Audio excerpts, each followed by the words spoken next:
Before thinking about the victory, you have to consider the defeat first. At this juncture, no matter how cautious you are, you can't go too far. Perhaps Xiao Duo is right. Meng Qiantian is really not a good thing. His accidental encounter with spiritual senses is really a big deal. Mu Yanyan became more and more puzzled. Where did this come from? Let's start with the most sinister human heart and the worst plan. He Yuanyue looked at the rising sandalwood on the table and slowly said, "We can basically be sure now that the Ming clan is coveting the soul of the Phoenix Pulse, and they're taking action. So, for the Ming clan, the constitution of spiritual senses is no longer a secret." Mu Yinyan nodded slowly. This was an indisputable fact. There was nothing to say. Then, spiritual senses are the fated master of the soul of the Phoenix Pulse. The Ming clan is naturally well aware of this. As we previously speculated, once spiritual senses successfully break through, they can truly bear the full power of the Phoenix Pulse. But if it's Meng Qinyu, at most, she can only bear 30% of the power. So, if the Meng family really does have some considerations, plans, and even actions in this regard, and if their goal is to have Meng Qinyu replace her, then targeting Xiao Yin is a necessary part of this. Mu Yinyan, Zhou Xiaoyan, and Zhou Xiaoduo all shivered at the same time. What do you mean? Actually, there is a secret method that can transfer the host. He Yuanyue seemed to find it difficult to speak. After thinking for a while, she said, "The method I know of is called the Vitaline Soul Transfer. It is a very evil secret method." Vital in soul transfer. Mu Yinyan could not help but scream. Her pretty face flushed red, and she angrily said, "It's actually this evil method." "Master, you know of this method?" Zhou Xiaoyan asked curiously. "I've heard of it."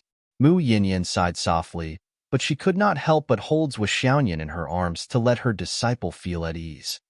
"Master will protect you." He Yuanyue also sighed softly. "Yes, this is an extremely evil secret method." The Vital in Soul Transfer is a method used to deal with talented, rare female geniuses. Because it's too wasteful to deal with ordinary people, the effect of this method is to transfer the body of the target female genius to another girl. But the highest effect of this method is only 30%. Because of this, there are not many people who use this method. Unless it involves great luck, great benefits, or the struggle of the great Tao, it's hard to see results. The disadvantages outweigh the advantages. To use the Vital in Soul Transfer, several conditions must be met at the same time. None of them can be missing. Firstly, the target cannot be in a perfect state when performing the art. When the target is in a perfect state, his mind must at least be in turmoil before he can perform the art. If the target is in a state of extreme grief and his primordial spirit is wavering, the success rate will be doubled. Mu Yinyan and Zhou Xiaoyan looked at each other. They both thought of Zhou Xiaoduo's inexplicable behavior and the change in mentality of Zhou Xiaoyan once Zhou Xiaoduo died. The hearts of the master and the disciple suddenly sank. Second, the transferred person and the transferred person can't be too far away from each other, and their cultivation can't be too different. Especially, the closer the aptitudes of the two are, the better. For example, it's best if they are from the same sect and practice the same martial arts. It's best if their aptitudes are similar. Third, the target of the technique must be a virgin. As the name suggests, the so-called Vital in Soul Transfer is based on the fact that the target girl is a virgin and will lose her Vitaline. After the technique is performed, the target girl will not only lose her Vitaline, but also her vital soul. In the end, it will lead to the loss of consciousness, and she will completely become a walking corpse. Mu Yinyan's face was full of anger, and her eyes were cold. Zhou Xiaoduo asked curiously, "How do you do it?" "This." He Yuanyue was a little embarrassed, and Mu Yinyan's face was full of shame and anger. After a long time, He Yuanyue said softly, using the man's vital yang as a guide, reversing the yin and yang, and copulating with the target girl. When the girl is most emotional, using the most extreme method to completely extract her vital yin. After that, using the same method, the seized vital yin and vital soul are injected into the body of the target. This is the whole process of the Vital in Soul Transfer. Although He Yuanyue was not young, She still felt embarrassed to talk about this evil secret technique in front of everyone, so she quickly explained it. Therefore, Zhou Xiaoduo was still at a loss, scratching his head and rubbing his hands. Obviously, he did not understand what this operation was. Compared with Zhou Xiaoduo's ignorance, Zhou Xiaoyan knew more, but she was still confused. She only knew that this technique was extremely evil and shameful, but she did not have a specific intuitive concept. Sister Lan, He Yuanyue, and Mu Yinyin were full of shame and anger. As for Qin Fengyang, his face was full of anger. If the Meng family really intended to do this, it was really intolerable, and death was not enough to be regretted. If the Meng family, Meng Qintian, really intended to do this, then Meng Qinyu must know it. When performing this technique, the other target needs to be completely awake and cooperate. He Yuanyue looked at Mu Yinyin, and the meaning of her words was self-evident. Mu Yinyin's face became more and more unsightly, and even became a little pale. She said, "Perhaps yes." She remembered that since this year, Meng Qinyu had been trying to match Zhou Xiaoyan and Meng Qintian. She also remembered that Meng Qinyu had asked many times to go to Zhou Xiaoyan's house as a guest, but Zhou Xiaoyan had refused. In addition, she had invited her and Zhou Xiaoyan to go to the Meng family countless times. But she had never liked to socialize, and Zhou Xiaoyan was naturally wary of Meng Qintian, so they never went out also. During this time, Meng Qintian came to Qinyu building almost every day last night. Zhou Xiaoyan had said those words. The word fake still rang in her ears. Meng Qintian's feelings for me are definitely not real love. This was Zhou Xiaoyan's intuition. Not long after she said this, all the signs pointed in the direction that He Yuanyue had just said. Vital in soul transfer. If Meng Qintian's plan is successful, after Xiaoyan Yin's death, Meng Qinyu will receive the power of the Phoenix Vein. She will be able to bear 50% or more of the power of the Phoenix Vein, which is half or more of the total power. Chapter 160. And this half doesn't include the part that rushed out. The extra 20% is from the 30% that Ning Qingsheng was supposed to take after the balance was broken. He Yuanyue said, in this way, Ning Qingsheng can only take 10% of the power of the Phoenix Vein at most. So, the Meng family can take 50% of the power of the Phoenix Vein. As for the remaining 40%, it will be taken by the Umno Alliance. If the Meng family is related to the Umno Alliance, or even the Umno Alliance placed a pawn in the Astral Souls, then it means that the Umno Alliance has 90% of the power of the Phoenix Vein. This is no different from the complete power of the Phoenix Vein. He Yuanyue said, of course, this is inferred from the worst, the darkest, and the worst way. Mu Yinyin said, then what about the better way? The better way is that the two love each other. Ling Yin marries Meng Qintian, and the Meng family directly has the genius Ling Yin, who is the natural candidate to inherit the power of the Phoenix Vein. That's about it. He Yuanyue said, Teacher Mu, what do you think? Mu Yinyin looked more and more depressed. This was clearly an impossible direction to take. Combining all the signs, the situation was already very obvious. Especially when the matter of Meng Qinyu not saving Zhou Xiaoduo had occurred earlier. Combined with the explanation of her soul being transferred to her primordial Yin, everything seemed so logical and clear. She can't be in a perfect state. At least, her mind must be in turmoil. If the person is in extreme grief and the primordial spirit is in a state of drifting, the success rate will be doubled. If Zhou Xiaoduo died, Zhou Xiaoyan would be in this state for a long time, or even many years. This was an inevitable result without any consideration. Mu Yinyin looked up to the sky and let out a long sigh. Her eyes were full of pain. That girl whom he had watched grow up. That girl who seemed heartless and impulsive. That girl with short hair, delicate and neat. It was actually so evil. That little girl who always leaned on Zhou Xiaoyan and acted coquettishly, shamelessly pestering Zhou Xiaoyan, really had such vicious thoughts in her heart? She had personally pushed senior sister Nian, who she regarded as her own sister, into the abyss of eternal damnation? Even on the surface, he could still act like he had no qualms about it. Why did he act so naturally? How could she talk and laugh so freely like a flower? The contradiction in Mu Yinyin's heart was hard to describe. It's getting late. Everyone, Go back and rest. He Yuanyue bowed slightly in her wheelchair. I'm counting on you for the things we talked about tonight.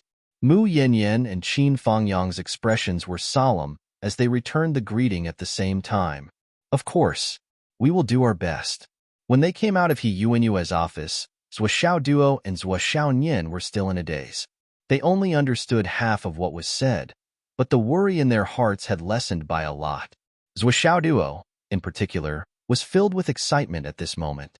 Finally, there was a goal to work hard for. Originally, he had no idea how Zhou Xiaonian could survive this disaster. It could even be said that he didn't even have a direction to work hard for. He could only mess around. Zhou Xiaoduo, who was at his wit's end, directly pinned his hopes on making the world chaotic so that no one would pay attention to Zhou Xiaonian. But he was always groping in the dark like this. He had no idea at all. Who knew if he was groping correctly or wrongly? It was fine if he was right, but what if he was wrong? Wouldn't that make things worse? What if even that slim chance of survival was blocked? But now, Zhou Xiaoduo really only felt relaxed from the bottom of his heart. He had a direction. Phoenix Pulse Soul. Phoenix Pulse.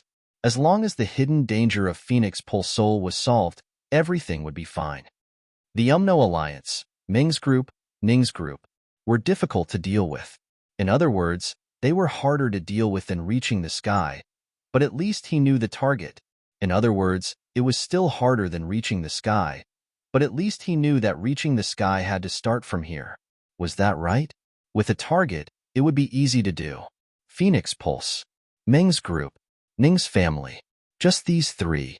Zhou Xiaoduo inexplicably felt that a huge stone had been lifted from his heart. He could finally breathe a sigh of relief.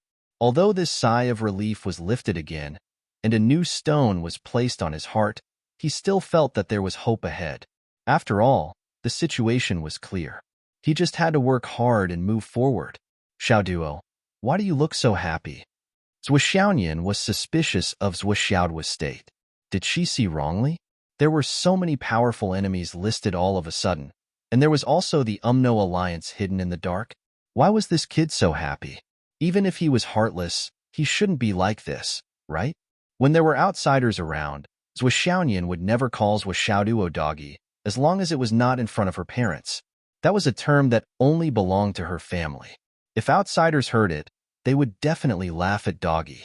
Men still cared about their reputation, especially in front of outsiders. Of course, Zhou Xiaoduo had a rare serious look on his face. He smiled with some satisfaction and said, Sister Nian Yin, have you noticed that our days are actually getting better and better, more comfortable? And more and more, more and more? These words made Mu Yanyan, who was walking with them, directly roll her eyes. You really dare to say that? Now, it was clear that every step was life and death, and every step was dangerous. The Ming family, the Ning family, the Alliance, the Phoenix Pulse. One by one, the dead knot was hanging around their necks. Any one of them, once pulled, would immediately hang by the neck and die. There was no way to save them. Even Mu Yanyan felt that the future was bleak, and she was quite helpless. Why was this kid still bragging here, saying that things were getting better and better, more comfortable, and more and more? Mu Yanyan almost wanted to ask, what is your goal? But what Mu Yanyan did not expect was that Zhou Xiaonian actually agreed with these words. She kept nodding her little head and said, Yes, yes. Mu Yanyan was speechless. You two are really a pair made in heaven, Zhou Xiaonian said with some emotion. At first, you couldn't cultivate, but now you can. At first, I was doomed to die, but now there are so many people willing to help us with all their hearts. Even the hidden mastermind behind the scenes has shown himself. We have a goal and hope. I really feel that our days are getting better and better. Zhou Xiaoduo sighed softly. At this moment, in the eyes of Zhou Xiaonian, Zhou Xiaoduo was as mature as her father, Zhou Changlu. Zhou Xiaoduo said, although the road ahead is still difficult and life and death are at stake, who dares to say that we will definitely lose? Everything has to be done to know the result. It will not be so easy for the Ming family and the Ning family to succeed in the Alliance. He turned his head and looked at Zhou Xiaonian with a warm smile. Sister Nian Yin, I am here. Zhou Xiaonian was stunned for a moment. She only felt that her nose was sour, and she wanted to cry. Looking at Xiaoduo in front of her, who was half a head taller than her, and his thin shoulders clearly gave her a subtle feeling that he was carrying the wind and rain for her. It was an extreme sense of security and ease of mind. In an instant, Zhou Xiaoyan felt that her whole heart was suddenly warmed. Yes. Zhou Xiaoyan nodded hard and pursed her lips and tried to smile. Yes, sister has Xiaoduo. Mu Yinyin sighed. She wanted to say, what's the use of having Xiaoduo? He was just a little rascal who was as weak as a chicken, but she couldn't describe the feeling of having a mouth full of dog food. Qin Fangyang quietly returned to his dormitory. He simply treated his wounds and murmured, the Ming family? The Ning family? Feeling his weary body, he muttered, looks like I won't be able to make it tonight. Well, tomorrow I will go to Xiaoduo to discuss countermeasures. Let's see if the number of providence can be changed and how to change it. He pursed his lips and gently exhaled, blowing his hair on his forehead. His eyes shone with a fierce light. But, no matter what, the Ming family and the Ning family actually took advantage of Qianqian's good intentions. They are simply insane and infuriating. Even if I, Qin Fangyang, didn't do it for the Phoenix vein, I will not forgive you. When Zhou Xiaoduo and Zhou Xiaoyan returned home, it was already 3:30 in the morning. At this time, the rain was still pouring. The two rainstorms, one after the other, were astonishing. It was rare in 100 years. It was estimated that the roads of Phoenix City would be difficult tomorrow.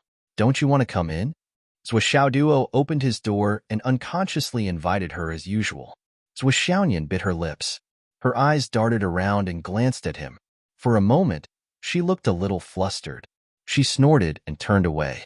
Zhou Xiaoduo scratched his head and looked at Zhou Xiaoyan's back. He was puzzled. What? I didn't make her angry on the way here. But now that Zhou Xiaoyan was gone, Zhou Xiaoduo could calm down and think about it. So he closed the door. Bang! Zhou Xiaoyan heard the door slam behind her. She could not help but bite her lips. Anger rose in her heart. This guy is really an idiot. If I really want to leave, can I fly? Idiot! She stomped her feet and flew away with a whoosh. The Phoenix vein. The Phoenix vein is rushing to the soul. The Dragon vein. The Dragon vein is already rushing to the sky. The feng shui trend is favorable to us. But strictly speaking, this trend does not provide any substantial help. At most, it will separate the forces of the enemy and us more clearly.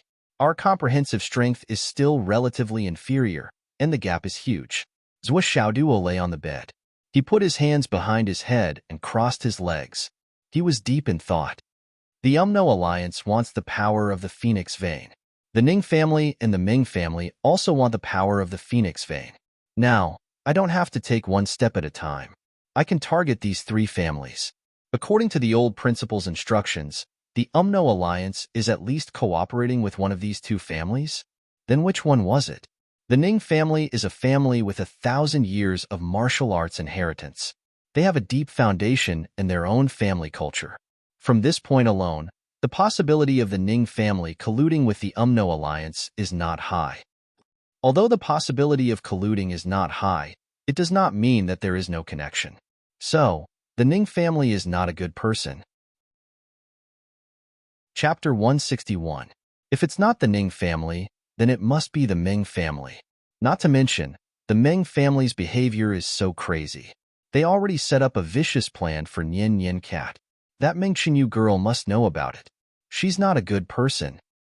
I can't find the Umno Alliance. There's nothing I can do. I can't figure out the Ning family. It's better not to act rashly. Then I'll focus on the Ming family for now. Pick the weakest persimmon first. Zhou Xiaoduo eliminated them one by one. In the end, he found out that the Ming family group, which was known as the richest family in Phoenix City and had businesses all over the world, was actually the easiest to deal with among all the enemies. Of course, this was the easiest to deal with, but there was another relatively easy to deal with. Money could enslave ghosts, but it could also connect gods. The power of money had been fully demonstrated in the matter of Shen Yu Shu targeting Qin Fangyang. It could not be ignored. I have luck points now. It's only 5:30. 3 points have been used. Nian Nian Cat has 2 points, and Mu Yin Yin has 1 point. If the used points are counted, then I only need 2 more points to level up. Once I break through and level up, I believe it will be very beneficial to the current situation. But what if the used points are not counted? There's no fucking manual. No, I can't not consider this possibility. But no matter what, these points will be used in the end. Meng Qinyu, Meng Qintian, Meng Tianyue. These people need to be checked. And the people of the Ning family. If I can see Ning Qingqing, that would be even better. There are too many enemies. I don't have enough points. Aura observation technique is a very useful auxiliary skill. I must master it as soon as possible. There are so many things. Zhou Xiaoduo could not help but sigh. But the greatest advantage we have right now is everything, all the enemies, all the experts on our side, all the schemes. There is only one central point, and that is the Phoenix Pulse Spirit, everyone's target, the focal point. Similarly, there is only one key person, and that is Nian Nian Cat. Nian Nian Cat is now the center of everyone's attention. If I'm not wrong, unless Miss Nian Cat is being carried around by Teacher Mu like last night, there will be people following her no matter where she goes. The Meng clan won't be reassured about the Phoenix Pulse Soul, the Ning clan won't be reassured, and the Umno Alliance won't be reassured either. Now that the old principal knows about the situation, he will definitely be even more worried. Nian Nian Cat is so cool now. Zhou Xiaoduo heaved a long sigh. You have the attention of both the righteous and evil paths, 2 continents, a large financial group, a large aristocratic family, and 2 super sections. Tiscade. Let's not think about it anymore. I'll go to sleep and rest up. Tomorrow, I'll start with the aura examination technique and see if I can come up with any ideas. That night, there was another person who didn't sleep at all. Jiang Zhangbin. Chief Jiang had almost pulled out all his remaining hair. On the paper in front of him, there were a few messy names. Mu Yinyan, Qin Fangyang, Sister Lan, Jiang Zhangbin, and 3 other names. As Jiang Zhangbin looked at it, he suddenly became furious. He grabbed the paper and crumpled it into a ball, cursing loudly.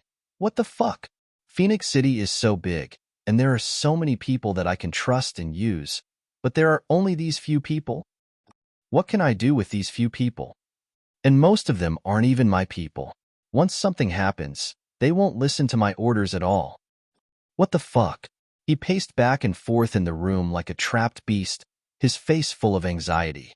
In the end, he simply smashed all the pieces of paper into ashes and strode out of the door. At this time, the sky was already slightly bright. Chief? Yes, I have to go out for something. I'll be gone for about 2 days. Don't call me during these 2 days. Even if you have something, send me a message. May I know where you're going? It's none of your business. Jiang Zhangbin was now in a delicate state where everyone was an enemy. Hearing this, he immediately became furious. Do I need to report to you where I'm going? Who are you? Who are you? You're so fucking concerned about my whereabouts. I think you're a spy. The secretary's eyes bulged. He was so shocked that he almost peed in his pants. I know you don't like anyone these days, but I just asked a question and you're calling me a spy? And as a secretary, shouldn't I know where the leader goes? Otherwise, would I still be a secretary? What should I say if others ask? You have to explain this, right? You're the chief. How many things are going on in the bureau every day? Without you, even if things don't stop, there will be many things that can't be carried out. But at this time, Jiang Zhangbin was in a fit of anger. The secretary, who knew him very well, could only hang his head and look aggrieved and scared. He didn't dare to say a word. Behave yourself. Jiang Zhangbin looked around suspiciously. I'll deal with you when I come back. Before his voice died away, he soared into the sky. His black cloak fluttered in the night sky, and he disappeared high up in the sky. He actually changed directions several times before he left. The secretary felt more and more aggrieved. He didn't even want me to know which direction he was going. Is there a secretary as aggrieved as me? Jiang Zhangbin flew all the way to the sky. He flew all the way to the left side of Mount Phoenix Tail. After confirming the situation of the mountain being burned, he immediately turned towards the direction of Antai City. But on the way, he randomly entered a village and immediately changed his appearance. Sticking close to the ground, he scuttled into the forest and went all the way to Nanji City. I can't make a phone call, so I'll go there personally. Dragon Blood Squad, if you don't give me a few people this time, I'll show my identity and strip dance in front of Starshield. Yes, the chief of Starshield will strip dance in front of Starshield headquarters. Let's see who will lose face in the end. As long as you're not afraid of losing face, I'll go all out. I'm a fucking bachelor. Who am I afraid of? Early the next morning, Zhuo Duo finished his meal an hour earlier. He dashed out of the house like a wisp of smoke and went to school in a hurry. He went straight to Qin Fangyang's dormitory and knocked on the door. What's the matter? Qin Fangyang opened the door impatiently. I stayed up until 4:30 last night. Did you know that? Well, I don't have enough mental strength. Zhuo Duo took out the Qi examination technique's general outline jade slip that Yuan Yue had asked Sister Lan to engrave for him. With a smile on his face, he said, Teacher Qin, I'll have to trouble you to record all the contents of this thing into my mind. Yuan Yue had specially instructed Sister Lan to make this jade bamboo slip. She had originally intended for Zhuo Duo to practice until he had reached the embryonic breathing realm before he could immerse himself in learning it with his deific consciousness. However, Zhuo Duo couldn't wait any longer. Even though he knew that the content of this jade bamboo slip was definitely not small, he had learned from Uncle Nan's previous experience of imparting the flaming sun scripture to him. Reach the embryonic breathing realm? How could he wait? With an expert like Qin Fangyang by his side, it would be a waste not to use him. So, Zhuo Duo went to look for Qin Fangyang. Qin Fangyang's eyes widened. Fuck you. Recorded into your head? That would be the fucking enlightenment technique. Was this a trick that could be used casually? I know how to do that. However, you're just a little martial master. If I were to imbue you with my power, your head would explode if you couldn't handle it. At least that would be the end of it. However, what if you turned into an idiot? What should I do then? Hurry up, I don't have time to hesitate now. Zhuo Duo held the jade slip and urged recklessly. Qin Fangyang was speechless. You bastard brat, your knowledge is shallow. How would you know the difficulties and dangers of this? This jade inscription can only be used when one has reached the embryonic breathing realm. Empowerment also requires one to have at least the cultivation of the embryonic breathing realm to be able to be empowered. You are now 2 whole realms away. So how can I empower you? Zhuo Duo's face was full of disdain. If you can't do it, just say so. Can you not fool me? I've already been through enlightenment technique once. How could I not know the reason behind it? What? You've already been through enlightenment technique once? Qin Fangyang's eyes widened. Who gave you enlightenment technique? No, there was such a powerful person in Phoenix City, giving enlightenment technique to a martial arts master? Furthermore, nothing happened to him? Anyway, Qin Fangyang felt that he definitely couldn't do it. Zhuo Duo hesitated for a while and said, it was an uncle with the surname Nan. He knocked me out and gave me enlightenment technique. Sigh. Just thinking about it makes me angry. Zhuo Duo recalled the day when he wanted to speak but was interrupted and then knocked unconscious. When he woke up, he was already gone. Zhuo Duo was furious. If Uncle Nan had stayed here, his ability would have been enough to intimidate everyone, right? He would have killed whoever he wanted, and there wouldn't have been so much trouble today. Qin Fangyang was even more shocked. Knocked out enlightenment technique? Fuck. Why don't you go to heaven?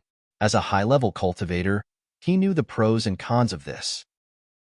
The difference between enlightenment technique, where the person opened up all his deified knowledge and cooperated wholeheartedly, and enlightenment technique after being knocked out, was huge. No, the two couldn't be compared at all. Saying that the difference was like heaven and earth was not enough to describe it. This Uncle Nan, huh? Uncle Nan. Qin Fangyang suddenly remembered the strange little flying dagger that he saw that day. Looking at Zhuo Duo again, his gaze was a little strange. No wonder. Since you've already undergone enlightenment technique once, your deified knowledge sea has already opened. Qin Fangyang nodded. There won't be any obstacles, and you can directly transmit the contents of the jade slip. In his heart, he added, especially when he was unconscious the last time, there should be no problem. I guess that person added an extra layer of insurance when he enlightenment technique for you. But this was Zhuo Duo. could actually be related to such a powerful person? That's really awesome. It's like a girl taking off her pants. Not simple at all. Thinking of this, he couldn't help but ask, "Your Uncle Nan, what's his relationship with your family?" Zhuo thought for a long time and said, "He should be my father's." Creditor? Creditor? What the hell creditor? Qin Fangyang almost cursed it out loud. Who in the whole continent dared to owe that person anything? It was simply, if he didn't want to say it, then don't say it. Hurry up and get in here. Qin Fangyang scolded angrily and slapped Zhuo into the door, making him kneel. Chapter 162. Zhuo rubbed the back of his head, feeling extremely depressed. You hit me when you're happy, when you're unhappy, when you're depressed, and when you're excited. Now when I see you hitting me on the back of my head, I feel like a basketball superstar hitting a basketball. Can I change this habit? Master Duo is now considered a big shot in Phoenix City. Sit cross-legged and face up. Qin Fangyang's face darkened. Okay. Duo asked, 5 hearts facing the sky? What do you mean? Slap. Is the palm a heart? Slap. Is the sole of the foot a heart? Slap. Do it. What about the other heart? Is it the heart? It's the top of your head. The top of your head. Sit down. If you talk again, I'll beat you. Da. Duo immediately shut up and did not say a word. Don't think about anything. Qin Fangyang woke up just as he was about to move. He called to ask for leave and locked the door. Then he pressed Duo on his bed and started. After a long time, Qin Fangyang let out a long sigh of relief and got out of bed. He was sweating all over, and his vitality was greatly depleted. He wiped his sweat and murmured, "How can this kid's divine sense be so strong? Even if he's at the peak of the martial master realm, he still hasn't reached the point of opening the sea of consciousness under normal circumstances. How can he reach such a level? What a freak. And his meridians, aren't they too wide?" After repeatedly experiencing the strength of Zhuo's body and the wonderful condition of his body, Qin Fangyang looked at Duo, who was still immersed in the process. He was amazed and full of doubts. My sister, Zhuoxiaoyan, is the spiritual thought goddess. Her talent is ridiculously good. Previously, I always thought that as the chosen one of the Phoenix Pulse Soul, it was reasonable for her to have good talent. However, after seeing Zhuoxiaoyan, I realized that he is also a rare genius. If it is just a coincidence, his parents are just ordinary people, but Nan is actually his father's creditor? That was definitely not the right way to put it. A more appropriate way to put it was that they were old acquaintances. But how could there be an ordinary person who knows and has a relationship with that person? This family, from the old to the young, is full of weirdness. Qin Fangyang was truly puzzled. He had seen Zhuo Changlu and his wife before. He had also probed them many times. He was absolutely certain that they were ordinary people.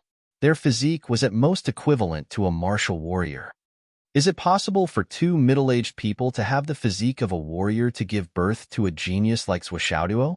Qin Fangyang felt that his understanding was being overturned again and again. No matter how he thought about it, he felt that something was wrong. After a while, Zhuo woke up. After the enlightenment, a certain someone stood up dizzily. His body suddenly swayed, and he sat back down on the bed. For a moment, he only felt that the world was spinning, and countless pieces of knowledge were fighting in his mind. After calming himself down, he still felt dizzy. He struggled to get off the bed and staggered out of the room. Where are you going? I'm going to the gravity room. You're silly. Rest for a while before you go. It's okay. I know what I'm doing. Dong. Zhuo bumped into a big tree on the side of the door. Immediately, he lay on the ground with his 4 limbs spread out. His eyes rolled back, and he looked around blankly. I told you to rest. Didn't you hear me? You know what you're doing? Damn it. It's not that I don't want to rest, but there are only 50 days left. There's no time. Zhuo muttered to himself. His eyes were misty as he struggled to stand up. He staggered a few steps before he found the faucet and turned it on. He stuck his head under the faucet and the water splashed onto his head. Then, he simply sat under the faucet. He let the faucet wash over his body. Slowly, Zhou Xiaoduo finally felt his consciousness, which had been shattered by the impact, return little by little. From the state of the Big Bang, it recovered bit by bit, returning to the blue sky and white clouds, returning to the clear and boundless sky. That dizziness was fading away bit by bit. Qin Fengyang's expression changed. He looked at Zhou Xiaoduo and did not speak for a long time. He had seen Zhou Xiaoduo walk step by step to where he was now with his own eyes. This seemingly slippery, greedy, stingy, and miserly guy had actually been working hard all this time. Originally, Qin Fengyang thought that Zhou Xiaoduo had the heart of a strong person. However, this kid stirred up trouble and pulled out countless things like pulling out the ends of a thread. With his weak, ant-like strength, he pulled out the ends of the thread one by one, exposing the whole matter to the eyes of the people involved. This was no longer a simple heart of a strong person. He was doing what he wanted with a purpose. Until last night, Qin Fengyang finally knew that everything he did was for his sister, Zhou Xiaoyan. And last night, everything was almost completely clear. However, who knew how much credit Zhou Xiaoduo had contributed to this? He Yuanyue and the others had worked hard for decades but could not uncover the matter. They had investigated for decades but could not find anything to under Zhou Xiaoduo's desperate efforts. He finally floated to the surface of the water. And just last night, all of the enemies had shown their full strength. Along the way, many things had made Qin Fengyang gasp in amazement. This kid really did not have it easy. Almost every moment, it was as if he was dancing on a tightrope of a bottomless cliff. If he was not careful, he would be smashed to pieces. However, not only did he do it, he did it over and over again. He also kept pushing the difficulty level up to play tricks. Looking at Zhou Xiaoduo being washed under the faucet, Qin Fengyang did not try to persuade him anymore. He did not say anything. Everyone has something that they want to protect. Everyone has their own limits, Yizichin said. Kid, hang in there. 15 minutes later, Zhou Xiaoduo finally felt that the uncomfortable feeling in his mind, like the Big Bang, had finally receded. In its place, there were pages of aura observation techniques, secret techniques. There were so many of them that he did not know how many there were. There were countless people's works and countless people's insights. Zhou Xiaoduo had already begun to feel fear after browsing through it once. He originally thought that He Yuanyue had only given him a book. Now, it seemed that this was not a book at all. This was clearly all the knowledge and applications related to aura observation technique that He Yuanyue had collected in her lifetime. Even some classic and representative cases were included in it. He Yuanyue probably felt that it was useful, so she stuffed it all in. At a rough estimate, there were millions of words of content. It could be said that even He Yuanyue herself was far from mastering it. After all, it was impossible for an ordinary person to hold such a huge amount of knowledge. Now, all of these were stuffed into Zhou Xiaoduo's head in one breath.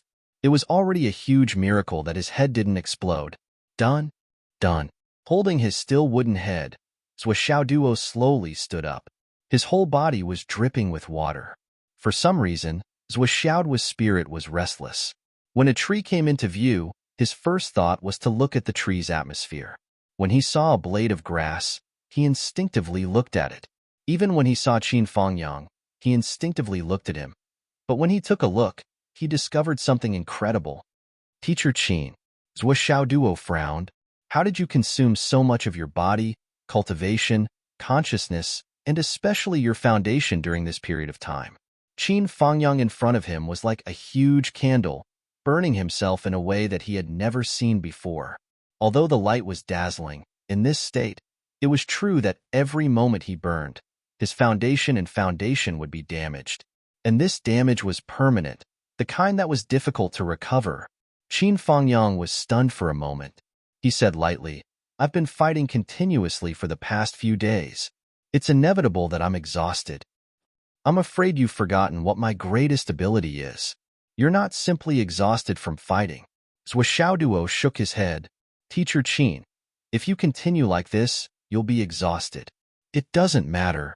Qin Fengyang was unusually calm, but there was another kind of indifference that was different from his usual indifference. Zhou Xiaoduo knew that he couldn't persuade Qin Fangyang. He could also see where Qin Fangyang's losses went.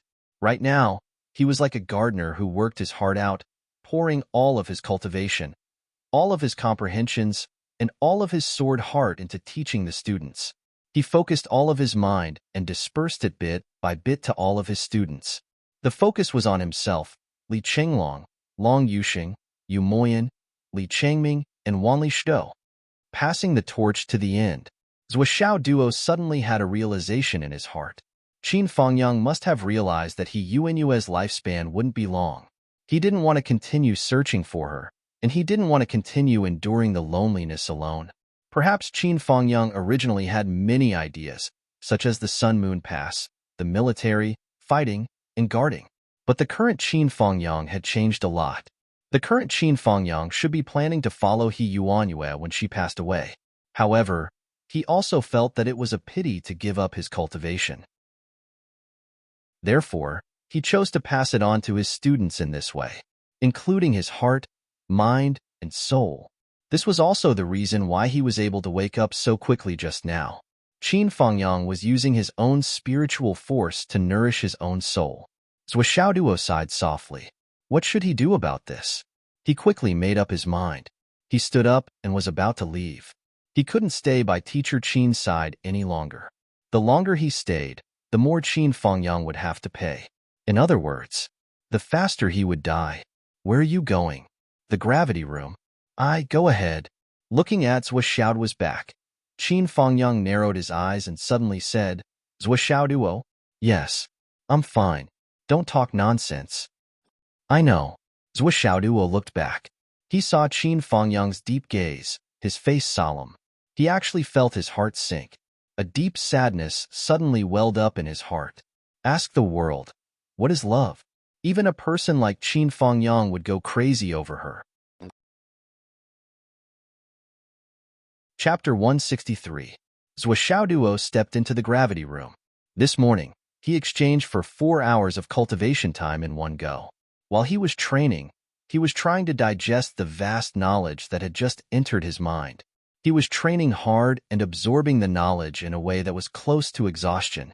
He was comparing everything related to the aura examination technique in his mind and integrating them bit by bit.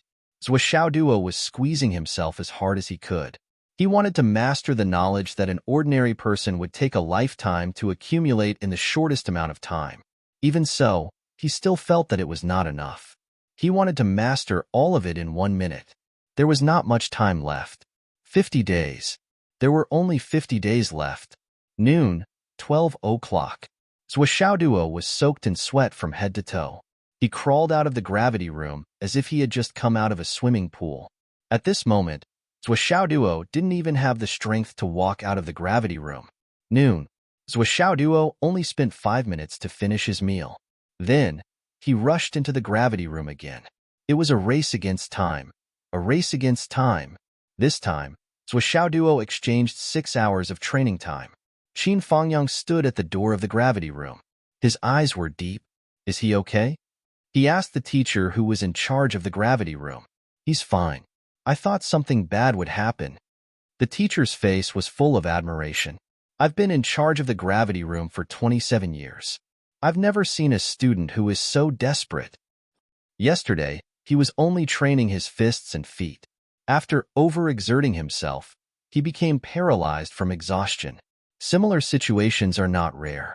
But 2 consecutive days of high-intensity training like this will definitely put a great burden on the body.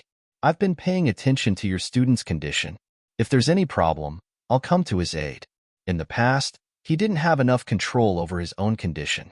There were many problems that occurred when he forced himself to train. The teacher paused for a moment before continuing. But not only is your student's willpower outstanding, his physical fitness and cultivation foundation are even stronger than many people. Since 11 o'clock this morning, he has already begun to jump and perform the starry sky steps under 5 times the gravity. In the last hour, he was already able to use it flexibly and freely.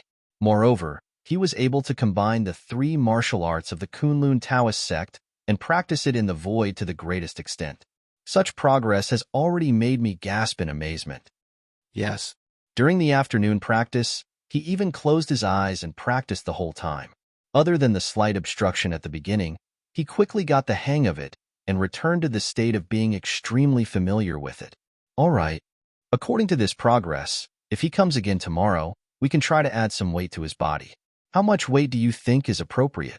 That depends on one's physique. I can see that this student of yours is quite talented. 10 to 20 kilograms isn't very suitable for an ordinary martial master. But don't add too much either.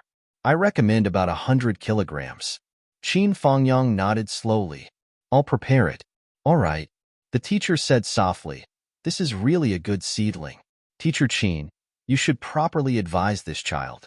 It's a good thing to train hard, but he shouldn't work too hard. It's not good if he really becomes a cripple. I'm looking forward to when this child grows up. I believe that by then, Second High will be proud of him. Understood. In the other gravity rooms, Li Chenglong and the others were also sweating profusely. Obviously, Zhuoxiao's hard work had greatly stimulated them. Don't let Zhuo fall too far behind. Wan Lixio was sweating profusely in the gravity room. Every time she was about to collapse, she would shout this sentence. Keep up. Keep up. The sweat on Long Yuxing's body converged into a small stream. Train. Train to death. Umo Yin tossed and turned, trying his best to train every part of his body's resistance to attacks. No matter what, you have to hold on. Li Chenglong was furious. At the very least, when Zhuo hits me again, I have to hit his hand. The last gravity room. No matter what, I can't fall behind. Huff. Huff. Huff. In the gravity room, Li Zhongming fell into a deep sleep on the astral souls array that he set up. As he fell asleep, the white mist produced by the jade of astral souls enveloped Li Chengming's entire body. The white mist was then absorbed by the jade of astral souls. The cycle repeated endlessly. It's not just this child who came yesterday. The other 5 children are also the best of the best. The teacher who was guarding the gravity room looked over and was even a little envious. Teacher Qin, you're really lucky. A person who had 6 talented students with a bright future. Such a teacher was destined to go down in history. As a teacher, if this wasn't a good fortune, then what was? Good fortune. Qin Fangyang was in a daze. He muttered to himself, this kind of fortune is of course good fortune. In order to live up to this good fortune, I have to be more careful and conscientious. When it was time for school to end in the afternoon, Zhuoxiao's body was as soft as noodles. He was almost twitching as he slowly moved to the door of the gravity room. He knocked on the door twice with his hand and then lay on the ground, motionless. The door opened. Qin Fangyang grabbed Zhuoxiao's hair and dragged him out like a dead dog. He didn't know if it was because he felt uncomfortable, but he tied a rope around Zhuoxiao's wrist and dragged him out just like that. The teacher in charge of the gravity room was dumbfounded. Was he pulling a sled? Was he not a genius? Was he the student that he was the most proud of? He watched helplessly as Qin Fangyang went to the other gravity rooms and opened the doors. He then dragged out the students one by one and tied them with ropes. In the end, there were 6 of them. Then, he dragged them away like a hunter who had hunted a few rabbits. Fuck. The teacher was stunned. He was filled with righteous indignation. If you don't want this kind of student, then give him to me. This kind of genius, this kind of choice, not to mention protecting him, but to treat him so rudely. No, this is simply torture. I'm convinced. After dragging them for more than 30 meters and passing through a few stairs, they woke up almost at the same time. They shouted, Teacher Qin, we can walk on our own. Put them down. Fuck. They are tied up like a bunch of grasshoppers. Qin Fangyang stopped in his tracks. With a flick of his hand, the few fellows fell to the ground. They hurriedly untied the ropes on their own. It was another round of work, and each of them kept rolling their eyes. They had never seen a teacher like this. He strung his own students up like a bunch of grasshoppers and dragged them away. Wan Lixio was the most aggrieved. I'm a beauty. Now, my image is gone. Long Yuxing was more open-minded. He didn't care about Wan Lixio's image. Then, he was chased by Wan Lixio. Who asked you to care? Who asked you to care? Sleeping in the gravity room.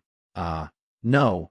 The effect of cultivating the Great Dream Divine technique is really hard to explain. Li Zhongming said sadly. His ancestral Great Dream Divine art required him to be in a sleeping state to cultivate.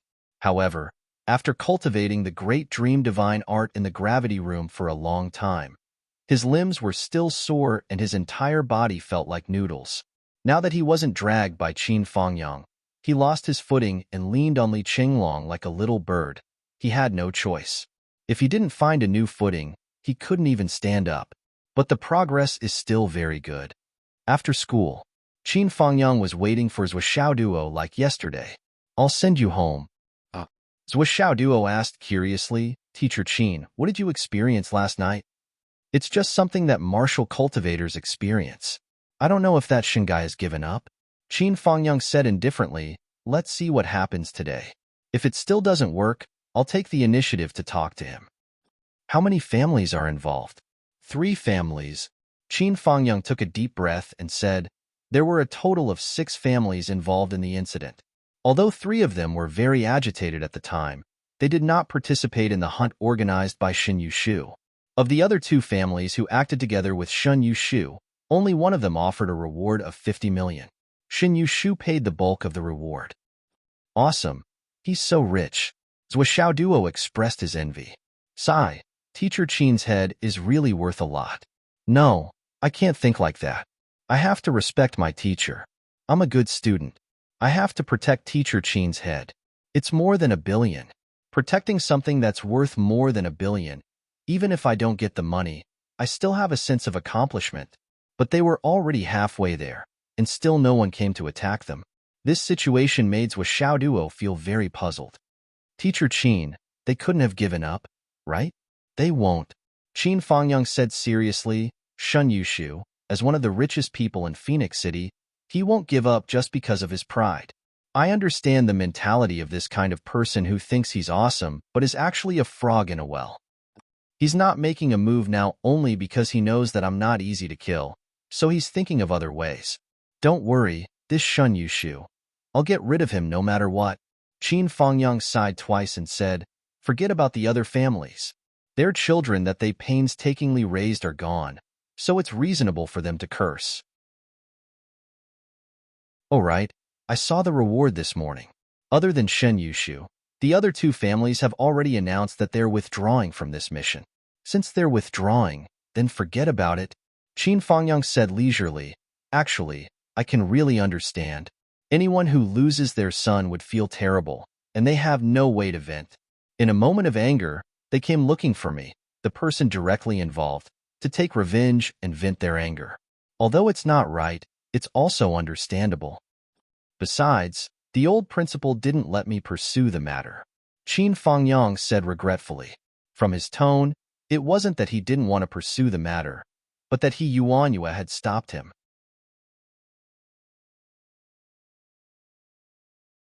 Chapter 164. Zhou Xiaoduo said, by the way, I used the aura examination technique today, but there are many things I don't understand. I'm going to make an appointment with Grandma He tomorrow. Qin Fangyang said cheerfully, I'll make an appointment for you. Yes, yes. Zhou Xiaoduo rolled his eyes and said, Teacher Qin, are you all right now? Qin Fangyang looked vigilant. Are you all right, kid? Zhou Xiaoduo immediately put on an obedient and cute look and said, Teacher Qin, I've only just started using the aura examination technique today. Why don't you take me to fly again? I want to see the whole picture of the Phoenix vein again. I also want to see the address of the Ming Group's headquarters and the Ning family's graveyard. Qin Fangyang frowned and looked at Zhou Xiaoduo suspiciously. I can fly you and take you to see the landscape, but at this time, isn't it a little too early? Zhou Xiaoduo grabbed Qin Fangyang's sleeve and shook it. He actually said coquettishly, Teacher Qin, take me to see it. Qin Fangyang's face turned pale and goosebumps appeared all over his body. He hurriedly shook off his hand and said with a pale face, I'll see it. Don't talk to me like that. Just tell me where you want to see it. Hurry up and tell me. Qin Fangyang urged him angrily. This kid's coquettish voice just now was too scary.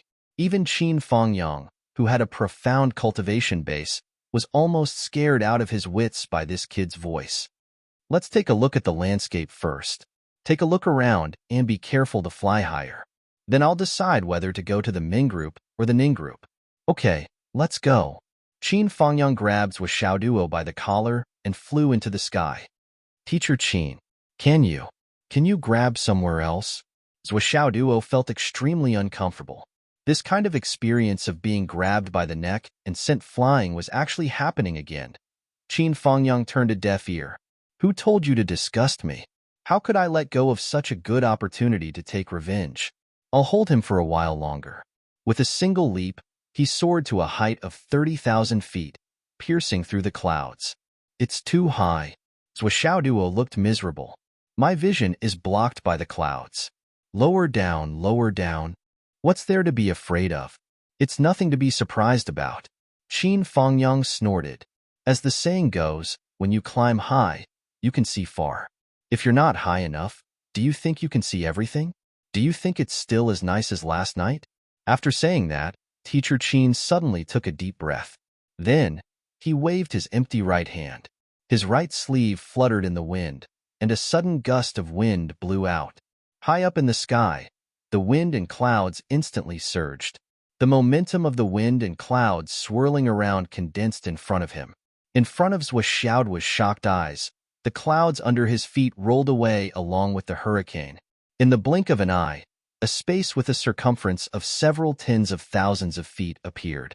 There wasn't a trace of clouds in sight, and it was a panoramic view of the earth. You'll have to wait for a while if you go any further. Qin Fangyang said, if that's not enough, I'll just do it a few more times. It's still early anyway. It's enough, it's enough. Zhuo Xiaoduo started to stammer. His eyes lit up as he looked at Qin Fangyang. He thought to himself, looks like Teacher Qin is quite fierce. He's not as weak as I thought. Why don't I give him some face and consider adding him to Nian Cat's group of guardians again? I wonder if Teacher Qin will leave the north and south to beat things up if he finds out about this? No, it should be that he'll lift him up by the collar and beat him up. It's so hard for me. I'll take some time to change my name. Looking down from above, the panoramic view of Phoenix City came into view. In the north, there were mountains. In the continuous mountain range, there was only one mountain peak that protruded high. That was the phoenix turning its head. Well, it had changed now. Only the back of its head could be seen. Rather than saying that it was the phoenix turning its head, it was more accurate to say that it was the phoenix raising its head. In the east and west, there were continuous green mountains. They gradually rose from flat to tall, forming a continuous mountain range. Although the southernmost Phoenix Tail Mountain had turned into a piece of scorched earth, one could still see its protruding shape. From the mountain in the west, there was a continuous river flowing down. It passed through Phoenix City and flowed east. It was like a jade belt, sparkling and clear, endless. In Phoenix City, there was a large lake in the east and west. They were like two bright pearls, dazzling and eye-catching. Inside the city, there were many tall buildings and green trees. Outside the city, there were towering trees and pavilions. As far as the eye could see, there were green mountains and clear water. It was really a blessed land. The entire Phoenix City was like a huge basin. Last night, when Zhuo Xiaoduo was looking at it, he had some preconceived notions and did not think much of it. However, after a night's difference, Zhuo Xiaoduo's attainments in qi divination were completely different from last night's. Furthermore, when he looked at it now, the position, height, and point of view were completely different from last night's. As he thought about it, he exclaimed, "What a treasure bowl! Metal, wood, water, fire, and earth. The 5 elements are complete, and the 5 elements are in accordance with each other. It is like a cycle of reincarnation, interlocking with each other and not messing up at all. What a good place! It is indeed the beauty of a place with outstanding people." Zhuo Xiaoduo frowned and looked at the city. The only eyesore is the tallest building. No matter the direction, position, height, it makes people feel awkward. It is as if a single stroke has ruined the whole picture. This is the headquarters of the Meng conglomerate. They spent tens of billions to build it. It has a total of 108 floors. It is the tallest building in Phoenix City. Qin Fangyang's eyes flashed with a cold light. I know, What I mean is, from my current angle, the shape of this building doesn't seem right no matter how I look at it. Xiaoduo mumbled. This building seems to be the same thickness from top to bottom. In fact, there is another platform above the 108th floor, forming an extension of the stone. Further up, there is a building that is slightly smaller than the main building. I heard that this is the office of the president of Meng Conglomerate, Meng Tianyue, but is there a need to build this office as high as 6 floors? Also, what's the meaning of the circle above the CEO's office? Mr. Qin, do you know the purpose of these shapes? Qin Fangyang said indifferently, I have asked around about the unique shape of this building. The more reliable explanation is that Meng Tianyue is crazy about saber techniques, and this building was built using his favorite saber as a model. The overall shape of this building is a saber that fell from the sky and stabbed into the ground. As for the CEO's office at the top, it's the handle of this knife. So this building is called the Mad Saber Building. It is like a mad saber that was stabbed into the heart of Phoenix City, intimidating everyone. That's not right. Xiaoduo's eyes flashed coldly. It is not that simple. Instead of saying that this saber is stabbed into the heart of Phoenix City, it is more accurate to say that it is stabbed into the heart of Phoenix City. It is this saber that has suppressed the fate of Phoenix City. What's more, the tip of this saber is stabbed into the heart of Phoenix City, absorbing the power of Phoenix City at every moment. Looking from this position, I can almost see with one glance that all the auras in the surroundings are converging towards this building, regardless of whether they are doing it willingly or under the threat of the saber's murderous aura. In short, everything is surrendering to this saber. Xiaoduo narrowed his eyes and looked at the tall building. He said, Teacher Qin, whether it's Phoenix City or the Phoenix Vein, this building is extremely ominous. Qin Fangyang said faintly, this building is the tallest building in the city. There's no comparison. What's more, ever since it was completed, the observation deck and glass walkway upstairs have become a major attraction in the city. They are open to the public at fixed times, and people can even go up to see the entire city. If you want to demolish it, it will not be a simple matter. Just the resistance from all sides is enough to give you a headache, not to mention the power of Meng Conglomerate itself. Xiaoduo nodded. With regards to this, I am naturally mentally prepared. Then, he turned his head and looked in another direction. Is that where the ancestral grave of the Ning family is located? That's right. The yin energy over there is very heavy. Even with the basic knowledge of feng shui, such a place should not be chosen as the location of the ancestral grave. However, in the entire Phoenix City, only this place can be compared to the raging saber tower of the Ming conglomerate. Also, this place is where the earth veins of Phoenix City gather. Teacher Qin, you may not know how to look at aura, but if you look at the two lakes as the dividing line, don't you get the feeling that one side is high up in the clouds, and the other side is deep underground? The higher you look at one side, the lower you look at the other side? Xiaoduo said. Qin Fangyang did not know anything about aura observation, but what Xiaoduo told him was very simple. At a glance, he could see that the aura of the two sides were very different. Then, with Xiaoduo's reminder, he looked in the direction that Xiaoduo pointed out.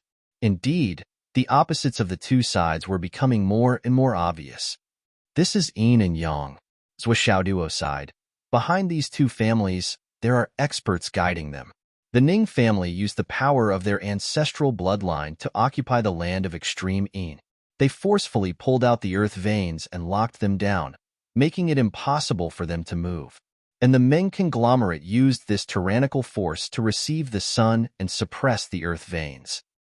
On the surface, even if an ordinary Qi gazer were to look at them, they would look like yin and yang opposing each other, as if they were mortal enemies.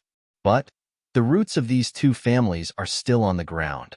Even if the surface of the ground shows that they are opposing each other, if one were to carefully analyze the pattern of the earth veins, they are complementary to each other. In other words, it is because the yin and yang of these two families circulate around each other, forming an endless cycle of power that has been suppressing the phoenix veins. No wonder the phoenix can't fly. With the existence of this yin-yang chain array, even if 80,000 years pass, the phoenix will not be able to fly. Qin Fangyang seemed to understand. What do you mean?